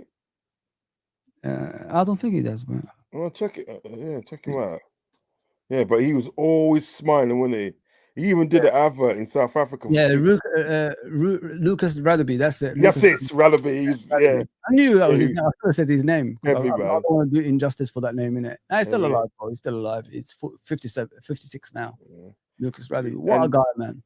Yeah, Jimmy Fowler Hasselbank Leeds, isn't it? Yeah, Jimmy Fowler Hasselbank was at Leeds. Tony Yeboah, Gary Speed, McAllister, not McAllister, what's his name? Gary Pallister, isn't it? No, what's his name? McAllister was there. Liverpool. What's his name? The Scottish guy. Gary McAllister. Gary McAllister. Yeah, Lee Chaplin, as I remember when I was younger, he used to play for them. Gordon Strachan used to play for them. I mean, they used to have some ballers in that team. Yeah, man. There's some team. But even when you look back in the 70s with Leeds, and where obviously they were big up Justin, by the way. Sorry, Uncle. I just want to welcome people. Go for it. Big up Justin, by the way. Carry on, Uncle. Sorry. Even back in the 70s, and if you look at the team that Leeds had back in the 70s, that's why they're such a fair team. Because they had some really good players. You know what I mean? And one of that team, my friend, aggressive team, man. Yeah. One of the players that really stuck out in that team was Billy Bremner. The little Scottish guy. Ginger, he can have it in here. And Alan Ball used to play for them as well, didn't he? Yeah. Alan Ball, you know what I mean? They had a really good team even back then. Alan Ball. I don't know about Alan. I don't think. I think he did. Alan Ball was Arsenal. Alan Ball was Arsenal. No, you're thinking about the other one, ain't you? The Bromley guy. Now Alan Ball, I swear, was Arsenal. Man, he was playing for Leeds, man. To ask that. Nah, Alan Ball was Arsenal, my friend. No, he wasn't, man. Why are you not believing me? Alan Ball was Arsenal. Southampton. He doesn't, man. Listen, I'll see it right in front of my face here. Man, you're doctoring it. You're doctoring it, the man. ginger bloke, Alan Ball, played for Southampton, Everton, and Arsenal. I'm telling you, man. I think you doctored Why are you it. not believing what I'm saying? Why do you always do that? I mean, I want to see visual proof. You got to send me that proof after the stream. Okay, I'll do it now. If I'm right, that means you're never gonna argue with me again, yeah? Okay. The argument ends here. I mean, I know my football, mate. You know what I mean? I love arguing, you know. The thing is about it, every time you right, put it on there as well, you know. He's put it on there.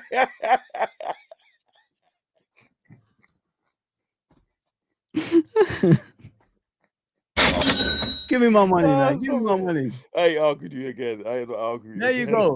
What does it say? What does it say, man? There we go. Man, put it on there, you know. Maybe get it out, man. Stop it. I like that. That's funny. That was funny, man. You weren't having none of it, were you? You just weren't having it. Nah, it's all a bit of fun, honestly. Oh man, it's fun. That was funny. That caught my surprise. He put it on. I was expecting you to show me through WhatsApp or something like that, and he put it on there. You know? Yeah, man. Big up, Fuzzy, man. I love having fun on the screen, man. That's what. Yeah, man. You got to, man. Life's too short, man. What happened to, man? 100%, brother. Let me. He's had a good team back in the day, though. They did have a good team back in that day. You know what I mean? Like in the 70s and that, they had a really good team. We need to stop messing about and be serious. Stop quibbling over price, over price too much, and get the players. Yeah, bro. Like me and Uncle Rod was saying from the beginning, like we just need to get the players through the door. We can't keep like wasting time, man. Just get the players through the door, get them signed up, get them ready for preseason, and we just go in it. That's what we're all asking for at the end of the day. Stop. Yeah, Mark Viduka. Yeah, what a player that was. Yeah. Scored 4 goals against us, didn't he? Oh man, I remember that game because I remember Patrick Berger getting injured again. You know, I mean, just come back from injury and got injured again in that game. Just turning around, like he was just about to turn around. Oh, my leg is gone. You know what I mean? I remember Ziga was playing for us that time as well. Yeah, a wicked left foot, didn't he? I remember Ziga in Euro '96 for Germany. What a player he was, man. Christian Ziga. Yeah, Tottenham and all that stuff afterwards. He's played for the thing before, didn't he? He was with Middlesbrough before. For us, Yeah, man. Yeah, I like Ziga, but he just didn't make it at Liverpool, unfortunately. Why didn't he make it though? I never knew why he never made it. Wasn't all there. He was good going forward, you know, and all that stuff. But the defensive side was easy to get at. That was the problem, Monks. LFC have 0 rivals next season. Biggest threat to LFC to winning the title again is lack of squad depth. Investment from cheap broke FSG this summer. There you go, bro. I was waiting for that, Steve. Cheap broke FSG. Yeah, man. Guys, I'm gonna obviously come to an end. Please, very soon, please, you know, get on the chat. Let's debate. Let's talk about things and let's enjoy it at the same time as well. I'm gonna be on my mates. Well, we're back to being good mates again. Husam's channel tomorrow at 11, so I won't be on here. Eid Mubarak to everybody, by the way. We might do an earlier show, me and Uncle Rods, if Uncle Rods is free. I'm always there for you, bro. I'm always there for you, bro. Thank you, my guy. Just let me know. I'm always there for you, bro.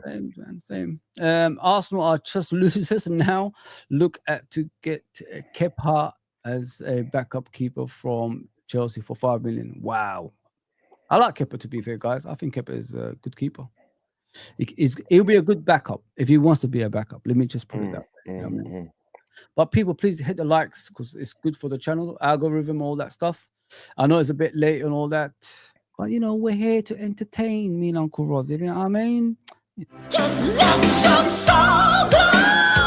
Just let it shine through. There you go. We're here to entertain you. That's so stupid, that, isn't it? You know what I wanted? I wanted this one, yeah. No tune.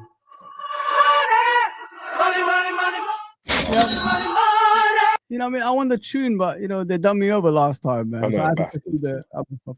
Really frustrating. Really, really frustrating that. Who's coming? Who's sneaked in, man? Someone's just sneaked in. Oh, it's Nalante. Nalante in the building. We're about to leave, bro. You're a bit too late. You know what I'm saying? Oh, you're rubbish. Big up for Fuzzy. Big up yourself, Rods. Every time you don't know General, you know.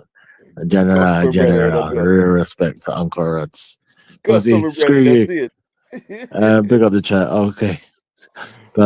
Poor timing, but yeah, no problem. How you doing anyway, bro?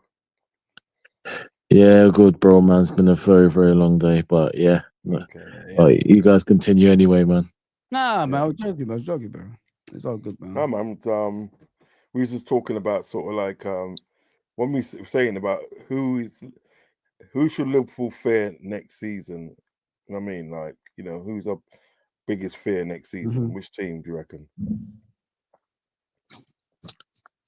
To be honest, I'm not thinking about any team, man. I'm thinking about us. What we can do, man. I'm not bothered, man. I'm just the only team we should fear is us. That makes sense, yeah. That makes sense. I mean, the only thing to fear is fear itself. You know what I mean? You know? It's all about, my brothers. That's what it's all about. What are you saying? If we get all of Arne's obviously targets, i.e. KERKEZ, Edison, Wirtz, Alvarez, Lukeba. I like this guy, Lukeba, Steve. He gave me something to look at.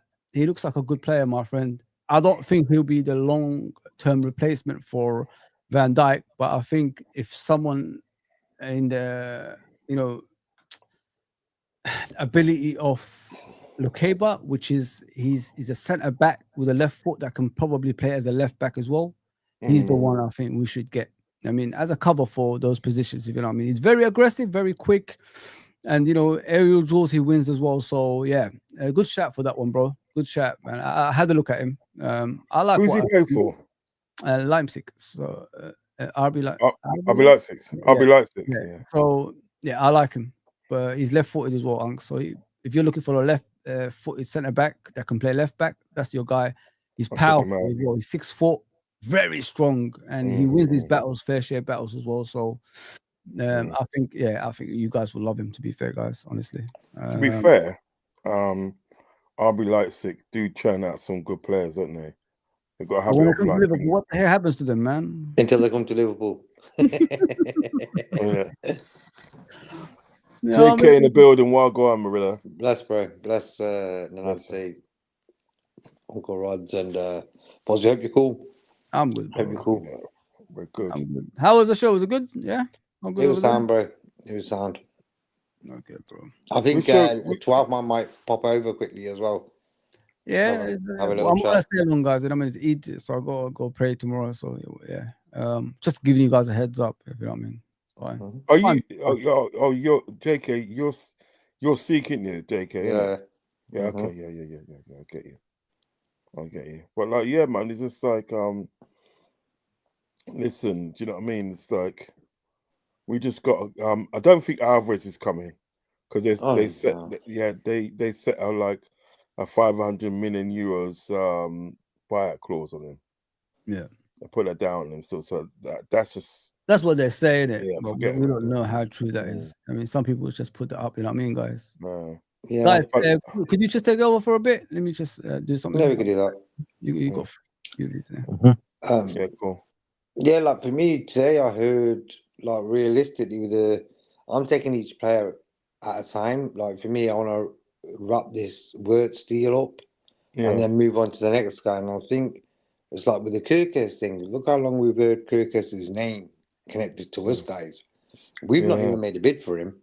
Like we're interested, don't get me wrong, but there's no actual sort of connection to Bournemouth regarding that transfer at all. That's the latest I've heard today. So I think a lot of guys, on international duty and stuff. So it's a bit. I think when this international sort of games are over, then you got the Club World Cup as well, so it's going to be a bit tricky, like signing players. Like it ain't gonna be so easy, smooth. Yeah. I think apparently there's always like obviously conflicting sort of like stories that we're getting. I mean, obviously you've heard it today about no transfer sort of like being completed or whatever, and then then you're getting stories coming out that he's having to fly back from Hungary to England. Do you know what I mean? As we speak, so we just have to wait and see. But I'm just getting a bit frustrated with sort of like how long it's taking, and people keep on saying, "Yeah, it's close, it's close, it's close, it's close." You know what I mean? Come on now, man. Seriously, Yeah, but you know what it was? I think the problem was it was like when they sort of mentioned that Bayern and Man City have sort of left it alone with the words. We fans automatically thought, yeah, next day is going to be signed and sealed. Yeah. No. It's like I knew this one would take a bit of time. It's a big fee. It's a big player, and it ain't just like a free transfer. Yeah, get the contract signed, carry on. This is like there could be a buyout clause in there. It could be a initiative if you do this, and this. And I think Liverpool love doing them sort of contracts where they give them a sort of initiative sort of base contract, with bonuses and stuff. So for me, it's going to be a complicated contract. But it looks like a guy yesterday after the Germany game. Oh yeah, I saw that. He said little thing, and he just sort of gave his little nod, sort of thing. And the thing was, in the way the Fernandez and Silva were after him in the game. You're thinking, look at them Man City, Man United player after fucking Wirtz. And he was up for it, you know what I mean? I was like, he just turned on them, didn't he? He just turned on them. Yeah. That was good, man. So it was good to see from him. He's a bit of a fighter as well, Yeah. Yeah. No, I think, because the guy goes, "Are you happy to be joining Liverpool?" He goes, and he just turned around to the guy and just nodded. Like a little nod, yeah, man. Say, yeah. I mean, obviously not giving too much away. Do you know what I mean? And then obviously what he did to, as I said, what he did to Fernandez and Silva on the pitch. Listen, from then and the day, right? He's a dear to Liverpool fans. Liverpool fans love him already. Do you know what I mean? The two rats, Portuguese rats, man. You know what I mean? One of them ones. So but that just shows you like how people hate us. It's like imagine it was the other way around. There was a couple of Liverpool players in that Portuguese team. They're not going to end up fouling Wirtz because he's going to City. You know what I mean? These other players, Man City, especially Silva, but Arne Silva can't stand Liverpool. So it's good to see that him. He's looking at us now, thinking, look at Liverpool. Even though Man City are buying, like for me, Out Nori, Turkey, and who else was going to wrap up? So they're busy. Man City, they're not standing still because in January they spent 200 million. You know what I mean? So they're spending money. You know what I mean? That's they, as well. They're looking at Rounders. I think they got that wrapped up. Rounders. Yeah. Yeah, Rounders. That's the guy. Yeah. They've agreed to deal. Yeah, you know what I mean. And Rounders is a good player. He's okay. Yeah, what he's going to be like in the league, I don't know. You know what I mean? But they obviously then there's Shirk in it, and they're supposed to be. I don't know how much truth is about it, but they're supposed to be in talks with Edison. You know what I mean? I don't know how much truth is That's what I mean. Names are getting thrown about everywhere, Rod. Yeah.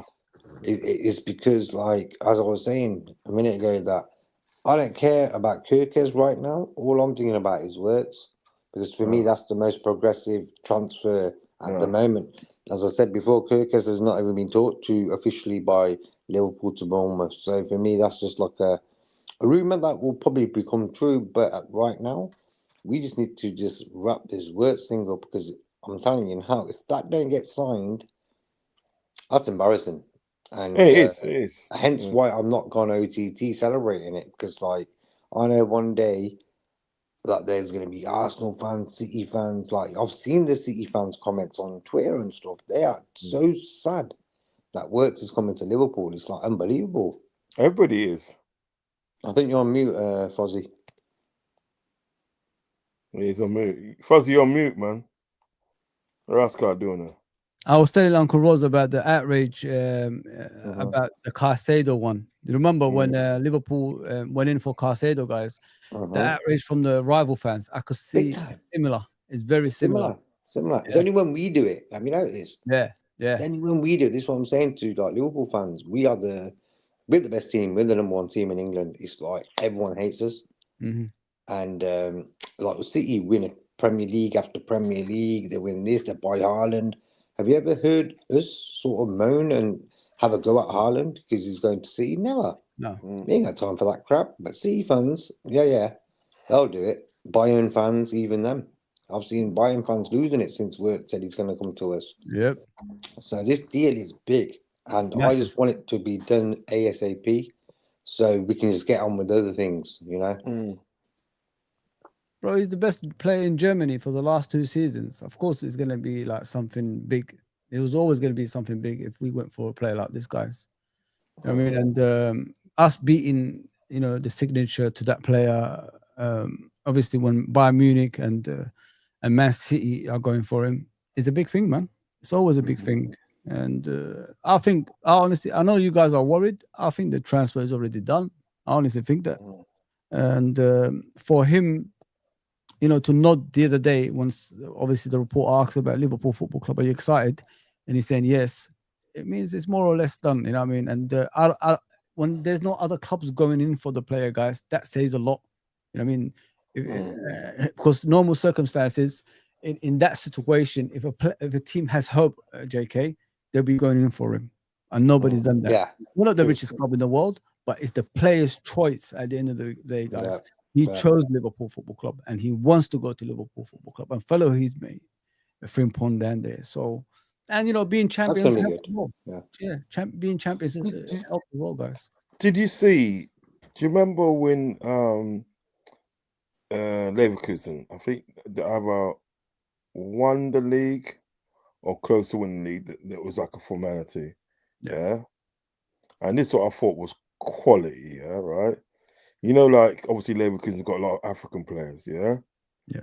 There was in the change room when they was playing African music, and it was there's all dancing. You know, African guys were all dancing to the African music. What I thought was class. People like Wirtz and all the other obviously white players came in and joined in as well, and it was all dancing together. Do you know what I mean? I thought that was proper class, man. You know what I mean? And it showed that a team that was like together. Do you know what I mean? That was literally proper together. Do you know what I mean? It wasn't no fake togetherness. They were proper together. Do you know what I mean?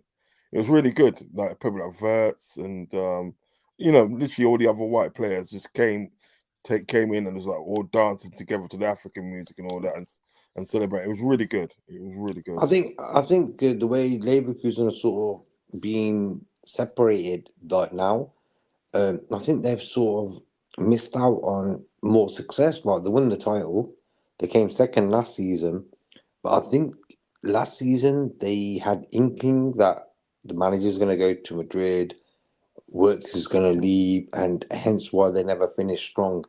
And it's a bit sad actually, because like imagine you was a Leverkusen fan 2 years back and you're like, well, we just won the league, and all of a sudden it's disappeared. That is bad, man. That is real bad. But it's the finance, bro. It's the finance, isn't it? That's what it's all about. If clubs like challenge, obviously for the championships in Germany, and what German football does majority of the time is they cater for Bayern Munich, don't they? Yeah, so they weaken the other teams, and you know the rest is history. It's something that's common that reoccurs itself in Germany. If you look at Dortmund, or, you know, Hamburg used to do it back in the day. They used to challenge on all that stuff. They're not. That's why that league is not competitive, because they don't allow it to be competitive. When I watch German football, I really like it. but it's just it's not competitive enough for me to watch it consistently. I want to see different teams win it. This is why I hate Man City, because what they bring into this league is dominance. They want 4-peat, guys. That should never happen in the Premier League. I'm sorry. That's unacceptable. Unacceptable for a league that's supposed to be the best in the world.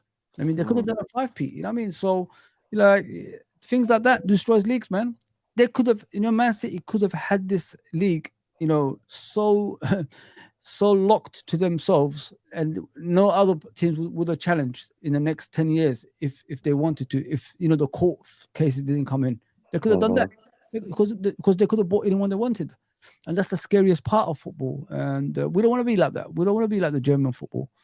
But as I said, I love watching obviously the German football, but I wish it was more competitive. I wish more teams was challenging for the title. Because they had that on lock. All the best players will be going down there. And the Premier League has to shape up, in a way. They got to get rid of all this state-owned stuff and make it more competitive. You know what I mean? It's like learning. It's like learning lessons from each other. That's what it's all about. Yeah, man, I love German football, but they just have to sort that shit out, man. It's not good enough. I'm sorry, guys. Yeah, facts. I mean, to be fair, obviously Man City had a lot of help along the way to do that 4-piece still. You know what I mean? Listen, ever since his Premiership was built, they've been totally against Liverpool. Liverpool was never allowed to have success in this new project of what they was doing. Do you know what I mean? Everybody else apart from Liverpool. That's why you had people like Richie Keys and they saying whatever he wants, saying what he was saying and they on like Sky Sports. You know what I mean? It's just like ridiculous that he was able to get away with it. You know why? Rod, because it all boils down to not football way, in like a political sort of way. Like when you look at Liverpool as a city and stuff, these guys are fighting for the country of England. They're fighting for the people who live in Blackpool, who live in London. They fight like, look, we're pointing fingers at the system, and you guys are not really clocking on at it. And it really amazes me, like, how come other cities in England haven't really looked at Liverpool and thought, you know what, they're trying to help us out here. And that's what annoys me about England. They're so brainwashed that they don't actually see what the scouts have been trying to do for years and to make your life better. Like thinking, you know what, we're not robots. We actually got an opinion here. And that's the way the world is, bro. Yeah, so it go. Yeah, it's just big up, B from New Zealand. Big up, brother. Big up. Bless B. Hope you're cool. Long way away. Long way away, man. Yeah, man. What's going on at 12 man, bro? What is going on? There you go. El Presidente. El Presidente. We finished the show and I saw you guys were live. I was like, oh my goodness. Yeah, definitely. Let's do this. How you been, bro? Good. Holding in there best we can, Fighting a good fight, yeah? Fighting a good fight. That's right. Yeah, man. I saw him on thing the other day, on Coppish the other day, and I said, you know what? This guy is a serious president, You know what I mean? He's serious, boy. He's serious today. He could convince you to sell your mum. Oh my goodness. It's all about. He's right, he's right, mate. I swear, the thing is about it, it's like, you put up a good argument. That's all it's about. You put up a good argument. You know what it was like? It's like an advertising agency, and he put up a presentation, and they just couldn't say no to what he was actually selling. Do you know what I mean? It's tough. It's tough because you know why? Because it's difficult. Because every time you go on a lot of shows, you end up getting like typecast, or you end up having to defend certain subjects, and it's only primarily a lot of times. There are Liverpool players that I think that I'm not in complete unison with their talents and their abilities and the likes and yada yada. But one of those people that if you wear the red kit, I will support you as best I can. So like once you take that red kit off, different story, you know. That's a different story, you know. It's the same, it's similar to like, you know, I was not. You can make an argument that a lot of what we've seen today, not only Jurgen Klopp gets credit for, you know, this team being what it is today too, but I mean, you have to also say Pep Linders is a big part of this team as well. That hurts. I know. I saw you just pull back from the camera, but Say what? but Me and Pep Linders are not good. now friends. Pep Linders Never won. going. Never yeah, won. Pep Linders does the City thing. You can't defend him. You know what I Can't, mean? bro. Yeah. And he doesn't wear and he's not part of Liverpool anymore. So as far as I know, Pep Linders, you're dead to me. You know? Yeah, yeah, it's true. Though. You know? You can't defend the indefensible. Right. Do you know what I mean? I just think, I think, you know, you give people the benefit of the doubt. You know what I mean? But I always say, with me, there's only so much support that I can give somebody. Do you know what I mean? I know he's wearing a red shirt, but there's only so much support I can give him till I can't give no more. Do you know what I mean? So I have to say, well, look, you know what, bro? You're just not cutting it. Do you know what I mean? And it could be for a multitude of reasons. Do you know what I mean?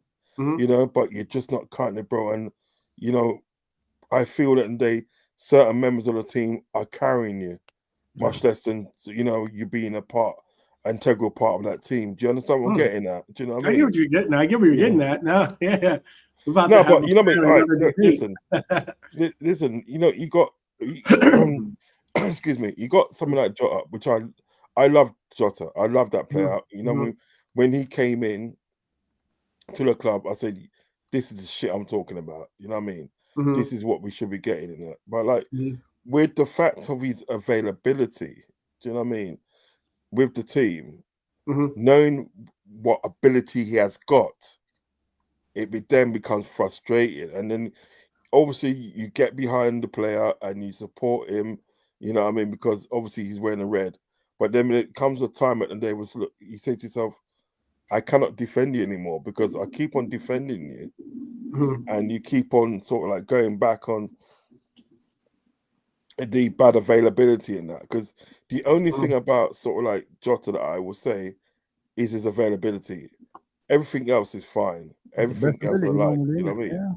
Yeah. His ability as a footballer, do you know what I mean? It's unquestionable.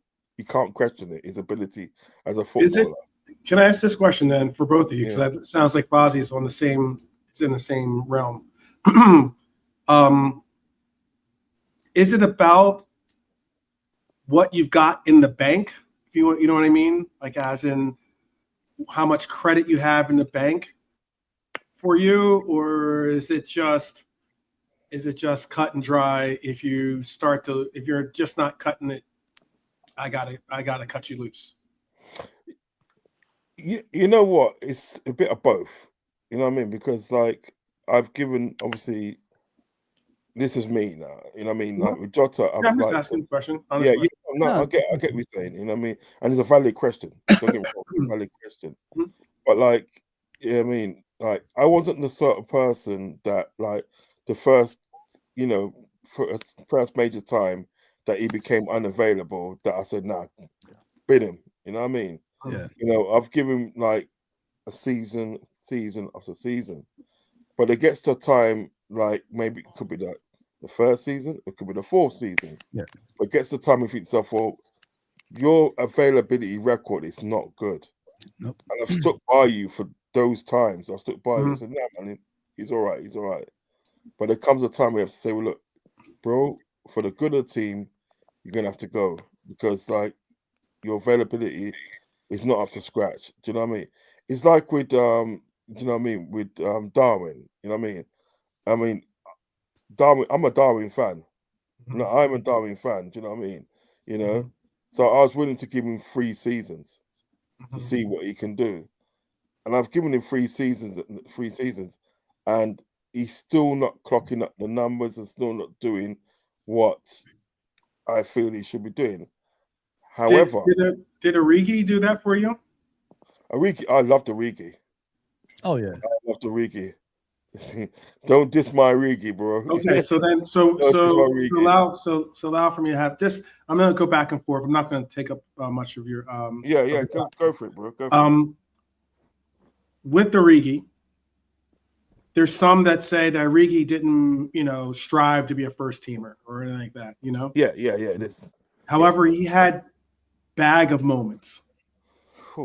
Bag of moments. Yeah. Do you remember? Sorry to cut across. Do you remember the Wolves game? Do you remember that one? Sure. Yeah. That Absolutely. was yo. I mean, whether it's Everton, whether it's the Scorpion kick, there's a lot of moments that Origi has had. Yeah. However, did you ever say to Origi, kick rocks? No. And that's why I asked, is it because of the moments that he's banked with you?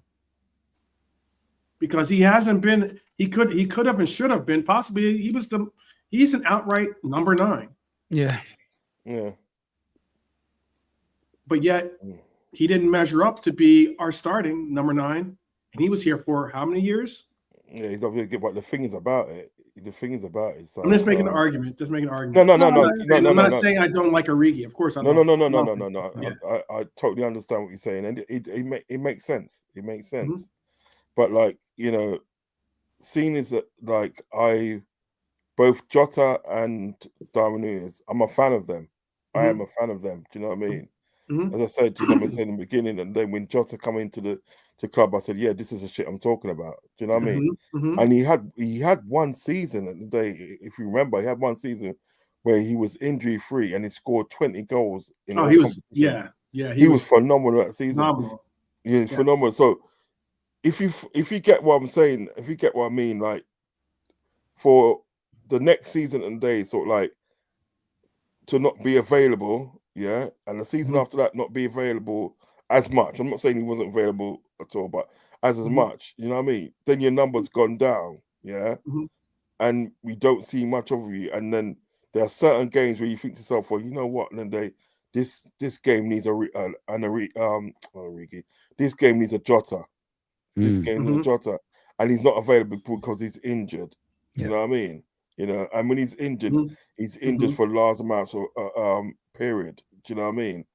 It just takes takes a bit of the shine away. Do you know what I mean? Because we was talking before you come in. We was talking about Harry Kuehl. Do you remember Harry Kuehl? I haven't. Put it this way, I was talking about Harry Kuehl. I have very few kits that have names on the back. I have a Harry Kuehl. You think it said cool, isn't it? you thought he said cool. He said, I love yeah, exactly. And one of the few kids that I have with a name on the back. But I was young. I was young when that happened. But even his song that he used to sing with it about him when he scored a goal, and it was like the old Boney M one. Harry Kuehl, come on, Harry Kuehl. Do you know what I mean? He was just like he oozed cool. He oozed it, but. Again, he was a player with bags of ability, but he didn't often get the shirt. Why? Because he was on the sick bench. He was it was kind of like a sick note. No, yeah, sick note. You know what I mean? It was a sick note. So then you don't get to see all that panache that he's got. Do you know what I mean? That flair, that everything. You know what I mean? We was even talking about a goal that he scored against Tottenham when he volleyed it with his left foot straight away. In the back of the net. Do you know what I mean? Yeah. That was ability he had. Yeah. No, because I'm gonna move my since we're playing chess here. So you just said all those names. It was Harry Kuehl. I understand that much. But 3 years is just enough. Yet I do remember a number 8 that played for our team, and I'm not talking about Stevie G. That was given quite a time to play as a Red. Not only was he given quite a time to play for us, we had to wait a year before he even came to Liverpool. So here's a player that we had to wait 1 year to get into the team. Then we proceeded to give him 5 years to develop. And they weren't all that, all weren't terrible. I'm not saying that. But his first year was possibly he had the most starts, I think, in his first year. Yeah. Second year, started to tail down. Third year, nothing. 10 starts, 10 games or something like that in 1 year. He had like 8 games in another or something like that. But yet Naby was going to get an extension. He was about to get an extension for this team. No. My point is that Naby you're talking about? You're talking about Naby? Naby? Yeah. Yeah, he was. I think he's fixed his passport, man. I think he's older than what he was, man. I'll never understand that transfer. Never. But I mean, you think about it. Seriously, We do Well, that. about 50 years old, you That's know. what we're doing it. That's what we do. I think the guy's old. 12 man. To be fair, yeah, I think the guy's older than me. You know, maybe. you're lucky to get that much games out of it. To be honest, you know what I mean. Yeah, but Man United away, he had a top game. I remember that. Yeah.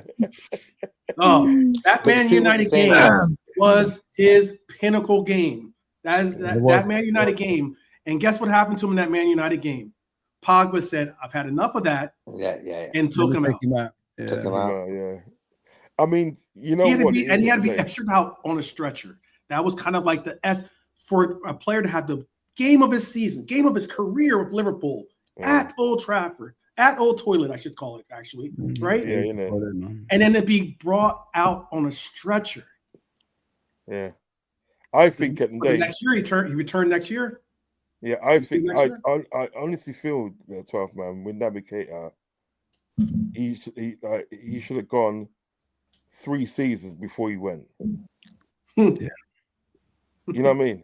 Should have gone 3 seasons before he went, and even then at the day he left on a free. I thought that was just ridiculous. But the reason why he left on a free, nobody wanted him. Yeah. Nobody wanted. It was like this holy water, you know. Vampire business. You understand what I'm saying? Like you're looking at nearly 100 By the million time, but also by the pound there. way, can I also? Oh, sorry, JK, real quick. Top 5, one of our most expensive expenditures in our history. At the time, he was top. Yeah. I want to say he was the third, I think, or third or fourth. Yeah, he's 55 million, wasn't he? Something Yeah, like he was a that. lot. 55 million? That's why I get when people say the things they do about Darwin Nunez. I get, if not, it's a cup of tea or something, blah blah blah. If it was But like at the same time, you look at the history of it. You look at the history of our club, and there have been players that have gotten incredible opportunities. You know, they want to talk about the number that he got bought for. Nunez got bought for somewhere in 65 million, I think. Plus, Albeit it will be added on. add-ons and stuff like that. I get that, but the add-ons are just that. They're add-ons. As in, you're not paying that money up front, you know? And the only way you're getting that money is if he stays with the club and does well or either plays, period. So he has to be doing something to get those add-ons. So 65 is what we paid for him. And then, but Naby was about the same as well, though. He was very close to 62.5 or something, 65 million as well for Naby. He was a pretty packet. He was a pretty packet. But yeah, 12, and we had to wait for him. And we had to wait for him. That's the biggest thing for me. We had to wait for him. 12 man, let me ask you a question, right? You are the head. You are the head coach, right? Yeah, of Liverpool Football Club. Yeah, and they're gonna give you the decision on what to do with Darwin Nunez. Yeah, what do you do with Darwin Nunez going forward? Well, first off, in all honesty, like it's not like because you know you've been pushed to move him out. You know what I mean? In all honesty, what would you do? Because he does have years. It's not like he has to leave. He has years left on his deal. Yeah. Considerably, he's not like some 200,000, 250,000. We're talking about Muguemo trying to get 250,000 or something like that a week. He'll get it as well. What's that? He'll get it as well. He'll probably get it. He might get it. Yeah, I don't know if he deserves it. I'm not to speak on. Every time I bring up something like that, people go, "Oh, don't talk on someone else's money." I'm like, I'm just speaking from the question, the gist of you saying I'm the head coach. No, speak your mind, man. Speak your mind. Speaking mind. What? It's a safe space here, my friend. Safe space, okay. That's safe space. You never know. But honestly, I I would part ways with Nunez simply because I think this coach has taken out the fight from Nunez. Okay. And what I mean by that is Nunez knew or knows that he can be a viable weapon. Yeah. He has come on and given us assists, given us game winners. He's got the most 90-minute like extra time goals in the history of the Premier League. He is somewhat of a variable. I know they call it a joker in Germany. I think that's what they call it, right?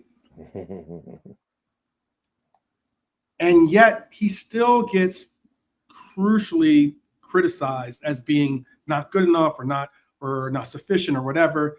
And that's the thing about Nunez for me, is that I do appreciate the fact that we would have lost or would have drawn that game at Forest if it wasn't for Nunez. Not this year, but last year. We would have lost the game at Newcastle. Yeah. We would have lost that or drawn that game. Or no, we would have lost that game, right? Where? Or no, we would have drawn that game, excuse me, at PSG against when we went to Paris. If it wasn't for Nunez providing the assist. We would have lost. We would have drawn that game against 0-0, Brentford as well. Yeah, against Brentford. There was the game. There was the one that he had that absolute crazy volley from outside the box. It was a League Cup game. We wouldn't have won that game.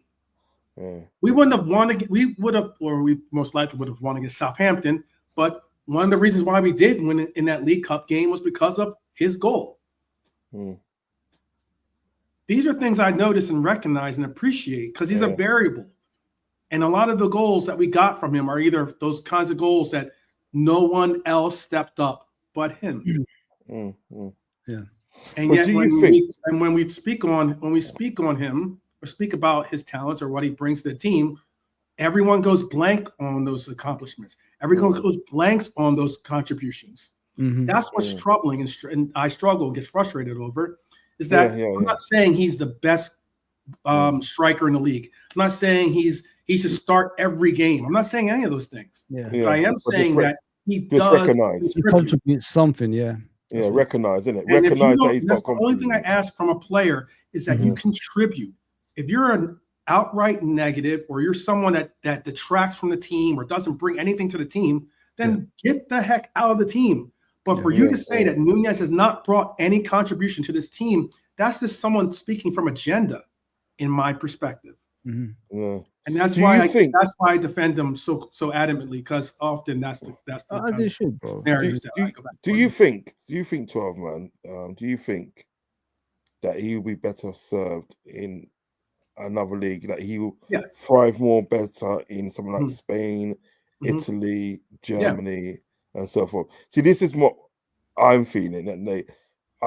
Right with Darwin Nunez, there's no doubt at the end of the day he's got ability. There's no doubt about that.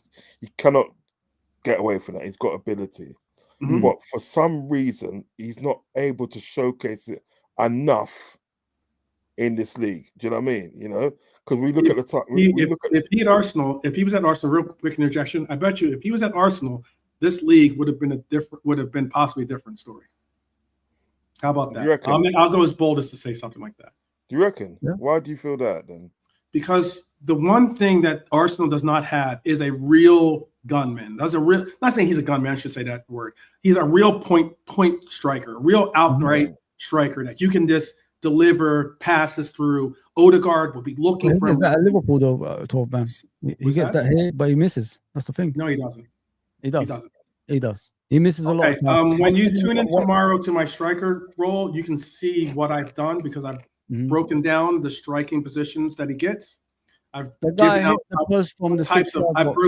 what types of passes he gets in the sense of I know what we all see. We see the guy. I get what we all see, but I mean, like, I'm just saying from eye tests, I get it.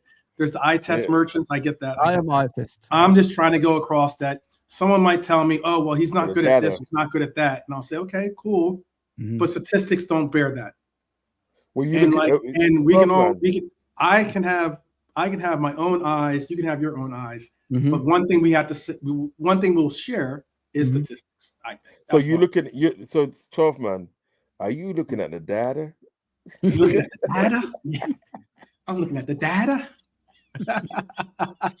No, you know what it is. You know what it is at the day, right? You know what I mean. Listen, he's not helping himself, in my opinion. That's how listen, I see it. I am. Listen, Because he's not in the right system. I've been on shows. Yeah, He's not in the right system. Listen, I've been on shows, 12 man. Yeah, and trust me, and they right. I've defended Darwin Nunez. Yes, you have. I've defended Darwin Nunez. But there is a there are and there have been situations that he has missed the target or either been offside, and for me, that's sort of like far too many times. Yeah, far too many times. Right. Yeah, I mean, but like, listen, I do not doubt his ability. What I feel, this is what I feel personally, the problem is with Darwin Nunez. I think, number one, the game's too physical for him, and it's too fast for him. Yeah. He has to sort of like make up his mind in a split second, and he can't do that. That in time. Do you know what I mean? That's why they say he scores when he's not thinking. Yeah. Hence the fact that today that sometimes he might miss the target, or he might sort of like hit the post. Do you know what I mean? Because it does happen. I just feel, if he goes to sort of like a Napoli, Juventus, even Inter, or he goes back to sort of like back to Spain, even goes to Atletico Madrid, teams like that.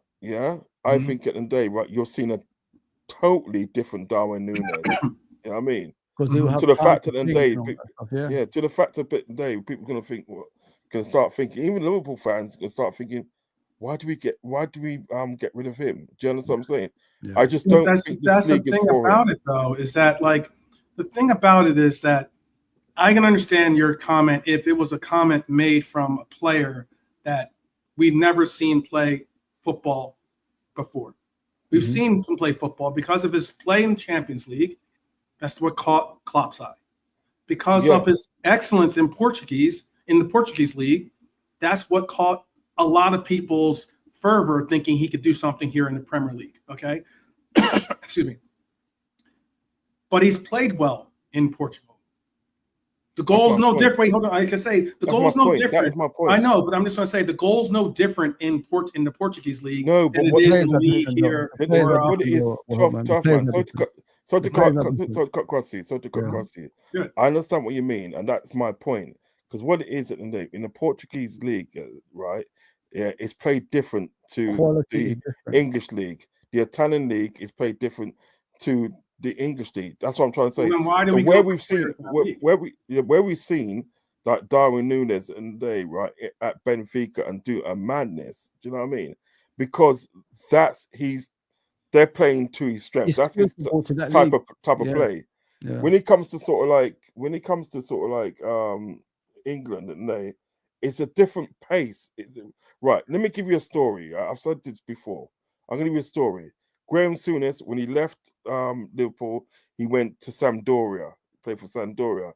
And what he used to do, he used to come back to Liverpool and train in the winter breaks, just to keep himself fit, right? He said immediately, straight away, he noticed a difference. He goes, when you're in Italy, you'll get about 3 or 4 touches in midfield, But when you're back over in England now, you don't get that. You'll be lucky to get 1. You have to be very quick, and that's what it is.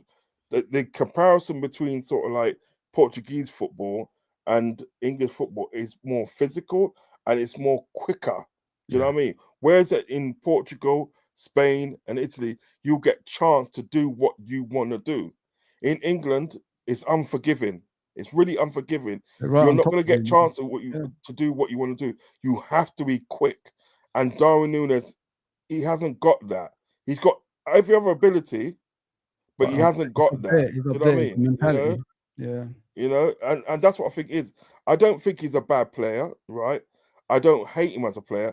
I actually think he's a good player, but not just in this league. For Liverpool Football Club, that's what it is. Not just in this league. Well, I think the difference is here is that, and I know that you two have you said you you like him, but you're not in favor of him staying with us. I know that Fozzie doesn't particularly care for him. Listen, I was supporting no, him. you just called him.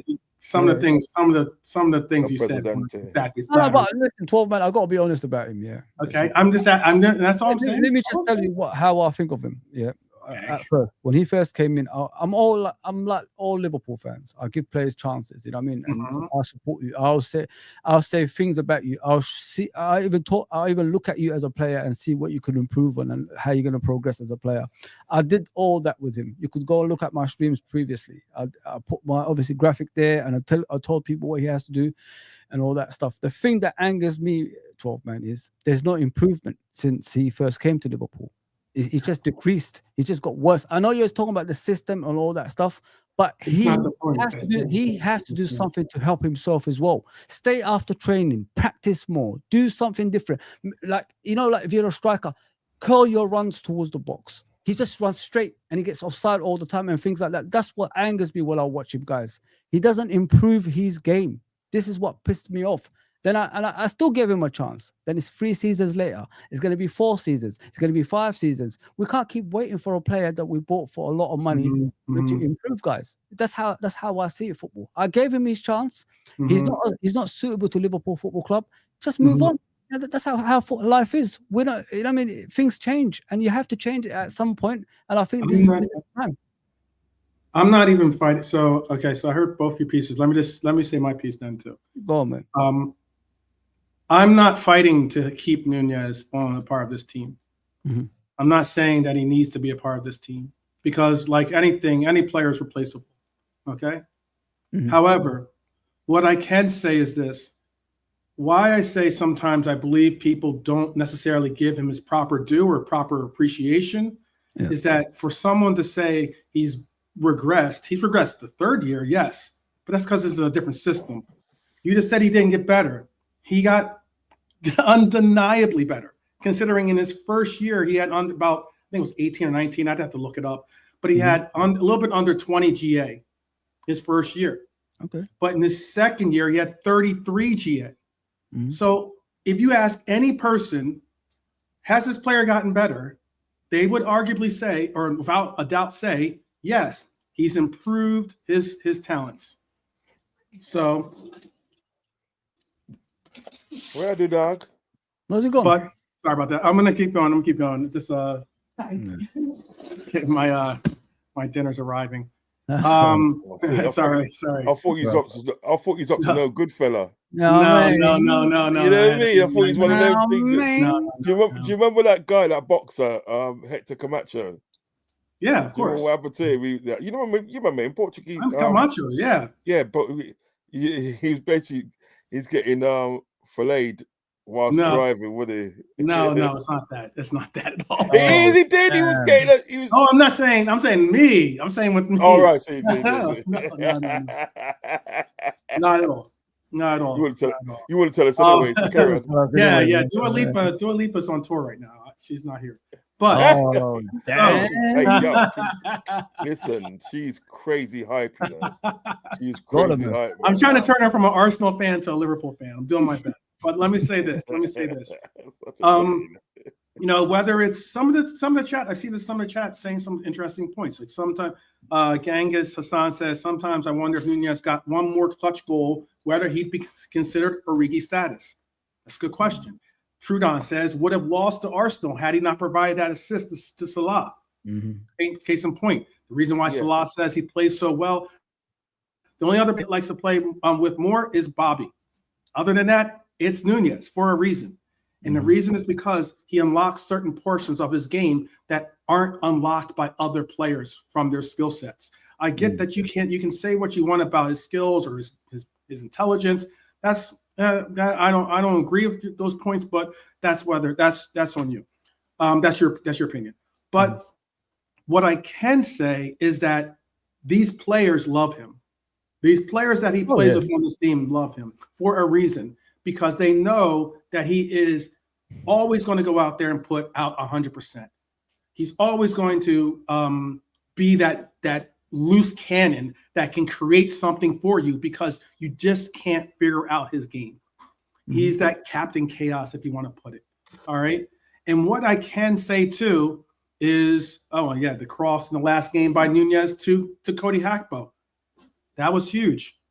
But people don't want to look at those portions of his game because they're set in their agenda to say he's not able to play because I don't like him and I want him off my team or I want him out of this team. You know what? Now I'm going to overlook all of the other attributes that this player obviously brings to the team. He's not on one of the best teams in South America or just because of happenstance or because of the last name.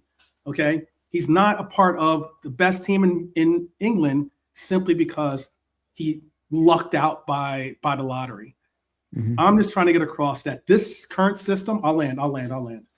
This current system does not him, nor does it fit any of the strikers that we have realistically in our team. And that's something that we have to work out.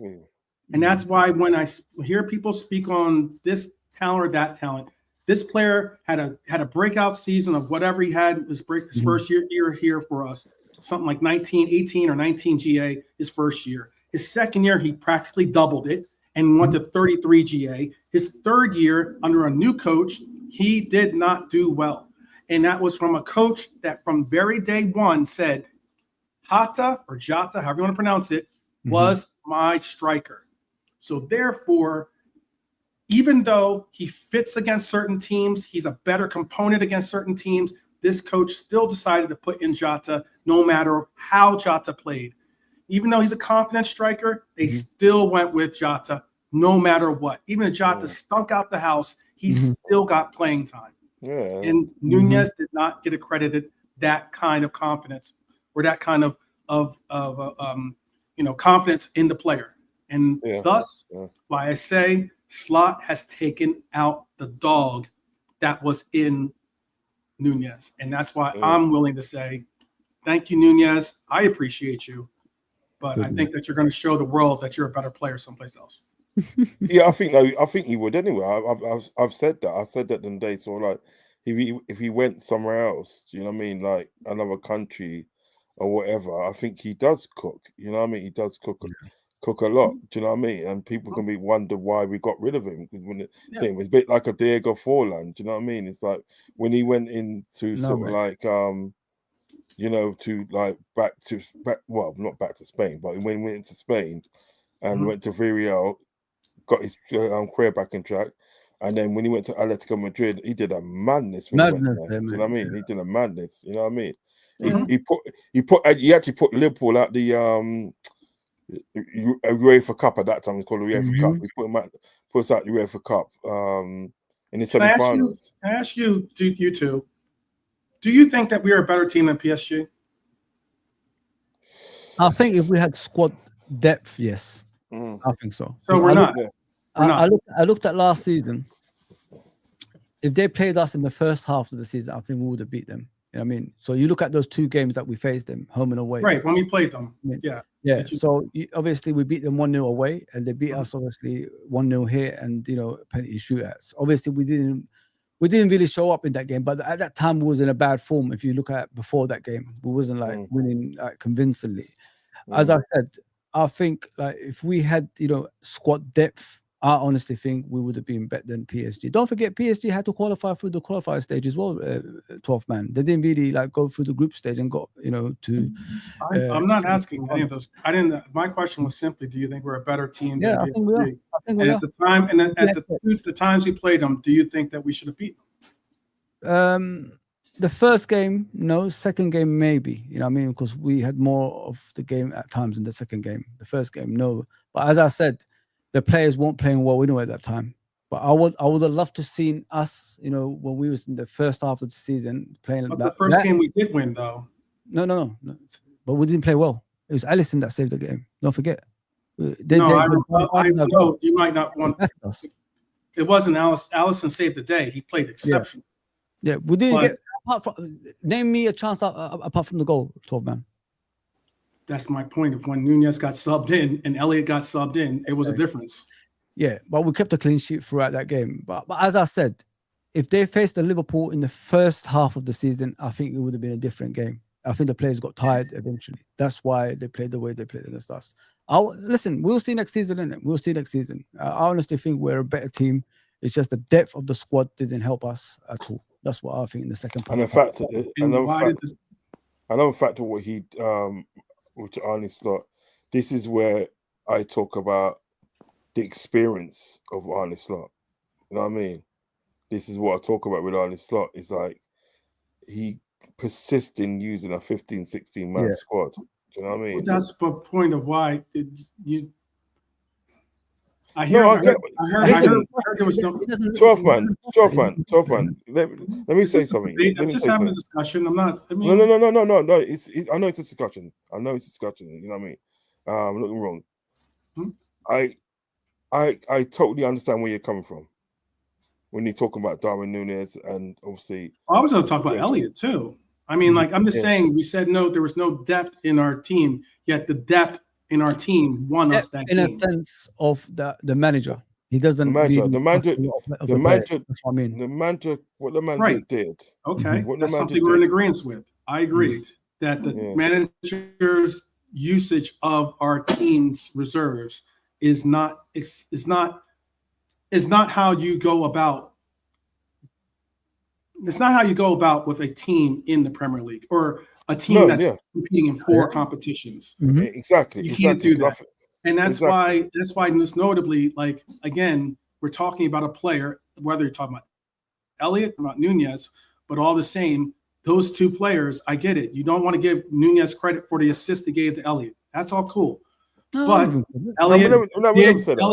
Nunez was, but the difference is Nunez provided a outward target from Ali, who was an exceptional, probably man of the game, man of the match, because he was a target that could be able to physically compete with their center halves, as opposed to a Diego Jota that couldn't do the same in that game. It was a difference, and that's the reason why we were able to get that pass outward to Nunez, and Nunez was able to control it, fend off the defender, and get the ball to Elliott, who then scored the game winner. You don't want to talk about that. Cool. Next game against Southampton, our whole entire team played like crap in that first half. It took Nunez, once again, to have an exceptional game in that second half, scoring 2 goals in that game.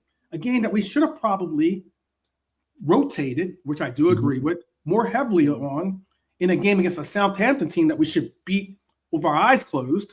Yet it took Nunez scoring 2 goals for us to beat that team.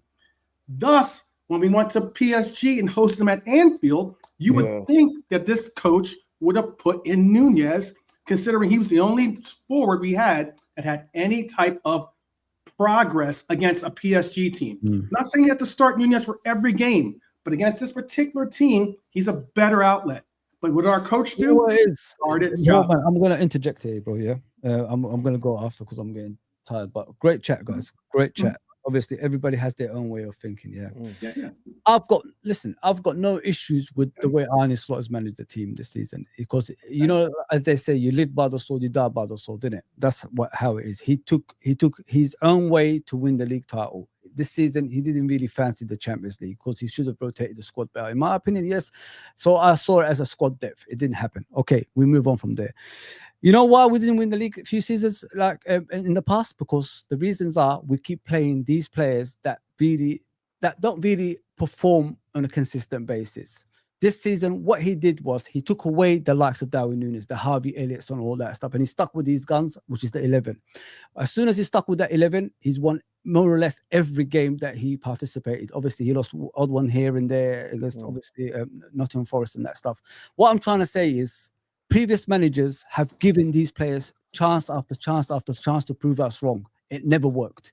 You know what I mean? This is the only manager that's coming in his first season that said, you know what? I'll give them a chance in the beginning of the season. If they don't perform, I'm going to take them aside. And that's what he done. He pushed everybody aside and he said, you know what? I'm going to stick with my guns. I'm going to play these 11 and I'm going to see where we go at the end of the season. And what happened? He's done the impossible, which is winning the league.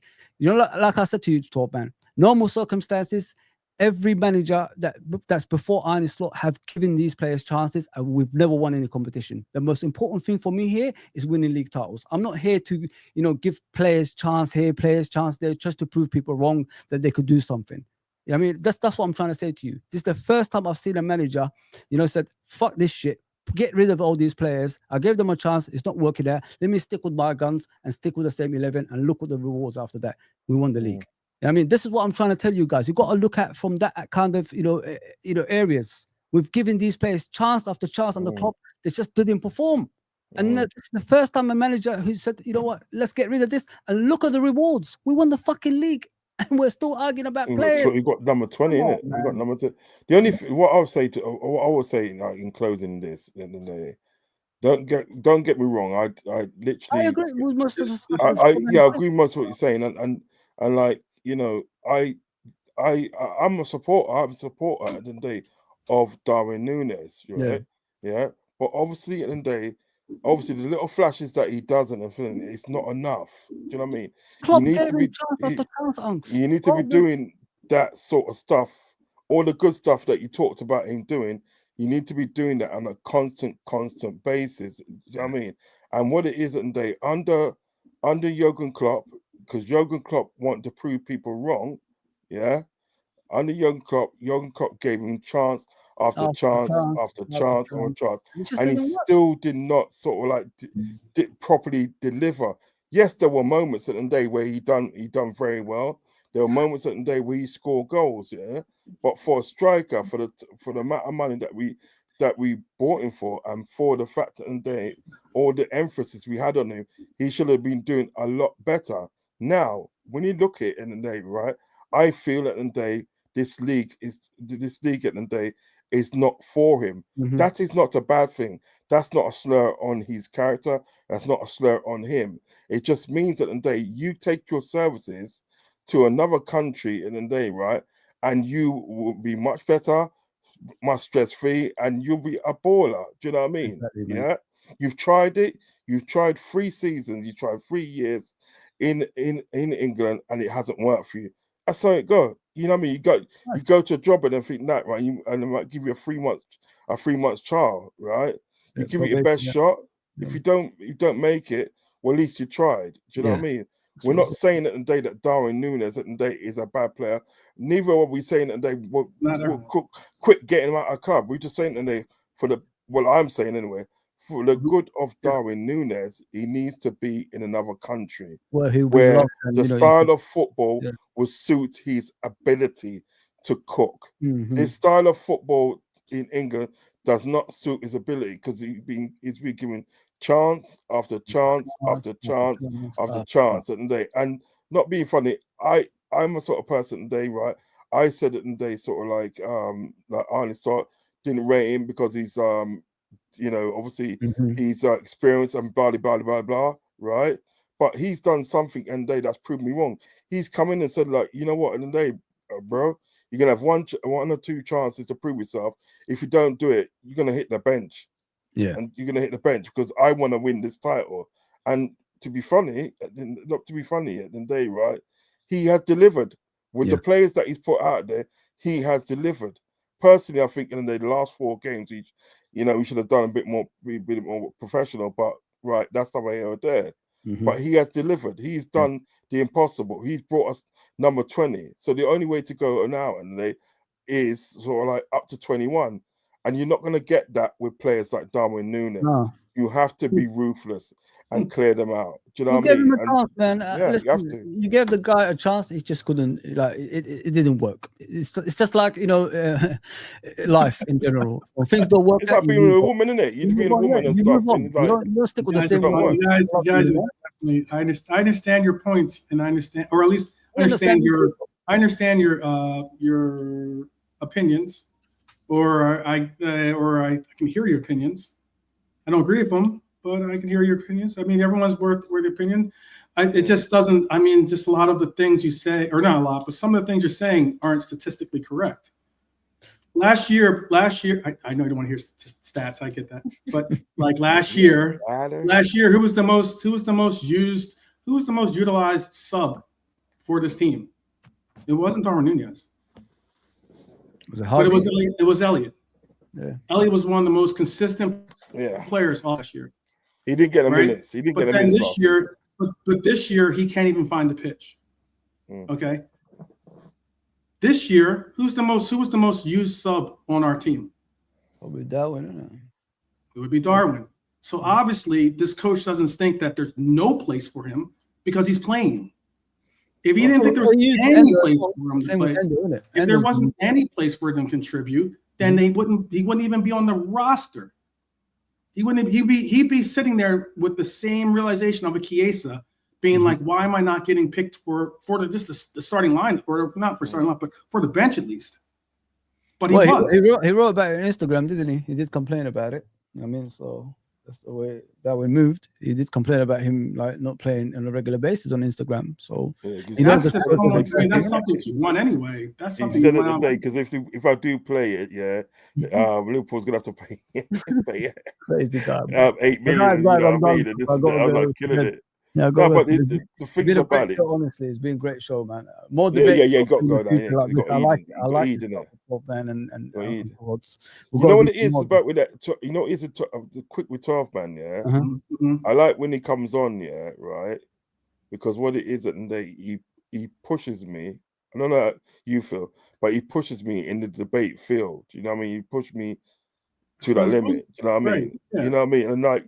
He does it to everybody, man. I like it. I like it. I like it. I don't take the piss out. I don't take the piss out and call him El Presidente. You know what I mean? Stuff, right? Because I see him on certain shows. I said, "That's a freaking president. That is a president, man." Move a side Obama and let this man through. You know what I mean? But I like the way that he kind of like pushes me. I like the way he pushes me and each angle, and he kind of like. Certain times give me different things to think about. Do you know what I'm saying? That's what I'm saying. That's most important in the debate.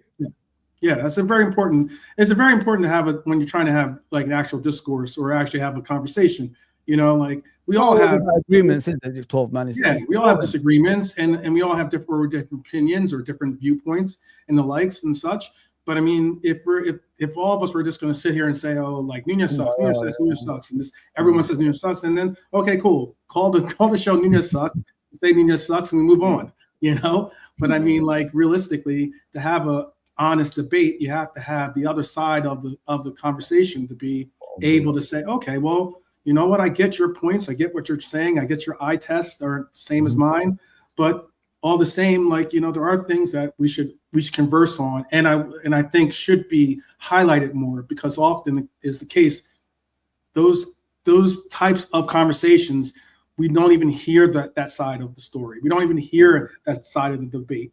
We often just hear he's trash, he's this, he's that, he's some disparaging word that you wouldn't use for your worst enemy, and then that's the end of the conversation. No, these players play for our badge. They brought us a Premier League title. Before that, he's been a part of numerous wins, whether it's for numerous different types of trophies, domestic trophies. He's brought us as well. It's been a very big part of it as well, and in being a contributor.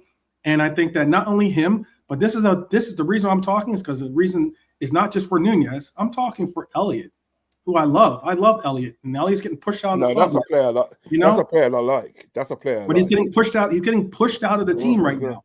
You know, he was cold the other day in the last game of the season, because he. So I mean, like, that's my point. It's like so often we don't hear. I think Chiesa's got a lot to give, or a lot we can offer this team. But you know, we're getting just bits and pieces, and we're not getting a real sample of what he could bring. I think he's still got talent, right? Apparently he's going to be here next season. Possibly, but then again, I've heard that AC Milan is trying to woo him. That's what I thought. Yeah, AC Milan. Yeah. But then Arne Slot has come out of his own mouth and said it, and he's got a place there next season. That's why I can't understand this thing with AC Milan. Right, it doesn't make sense. It doesn't make sense. But again, you know, we just picked up another player in the sense of or about to in Wirtz, but we still have Adamas Boslai. We have a Gravenberg. We have I still have people tell me that Gravenberg's not a DM. He can't play DM. Yet he played DM all season for us, but then he can't play DM. You know, I got a lot of flack when I said that 2 years ago that he should be playing playing our DM, and I was called crazy. But that's the part and point, is that we have to have these conversations, because if we don't, then it's just a echo chamber. Yeah, and you know, and that's all. Everyone can have their opinions. I'm not saying that mine's is right 100% of the time or something like that. But what I would say is that I think I do have an opinion, and I do my research, and I definitely know that like what it is about some of these players really doesn't get properly acknowledged or appreciated, I think. Can I see your data? Yes. My data or data. I'm gonna be honest, Corp, man. Like, listen, in this show, what we do is we give everybody the opportunity to speak. We don't judge. We get on with it. We give everyone the floor. We even obviously missed out on the chat, but I'm gonna come back tomorrow. Obviously, chat to the chat as well. I'll put the link of 12th Man and Uncle Rod's channel on the description down below. Please go subscribe to them. Appreciate that, guys. And obviously, if you turned up late and watching this back, please hit the like button. And if you haven't you haven't hit the like button right now, I don't know what you're waiting for. And subscribe to me, guys, please. Yeah, I'm gonna send 12 round around your house if you haven't. Yeah, otherwise, no, that's not happening. Yeah. But you guys, I got plans to do on the panel show. You guys are always welcome. You're always welcome, guys. So I really enjoyed this. And I mean, it was good. It was good. As I said, get two sides of the coin and get a good debate. Do you know what I mean? Because every debate needs an advocate. Every debate needs an advocate. Do you know what I mean? You know. So yeah, full respect to you, 12 man. Wait, what did you just say? Every debate needs an advocate. Oh, advocate. Okay. Yeah, every debate needs an advocate. What do you think I said? I think you said every debate needs an African. I was like, okay. I was like, what are we? Why are we? Well, you're African American, aren't you? Yeah, I know. You're African American. I know. My man here, my brother here is African as well. He's African too. Yeah, I know. My family. No, but it's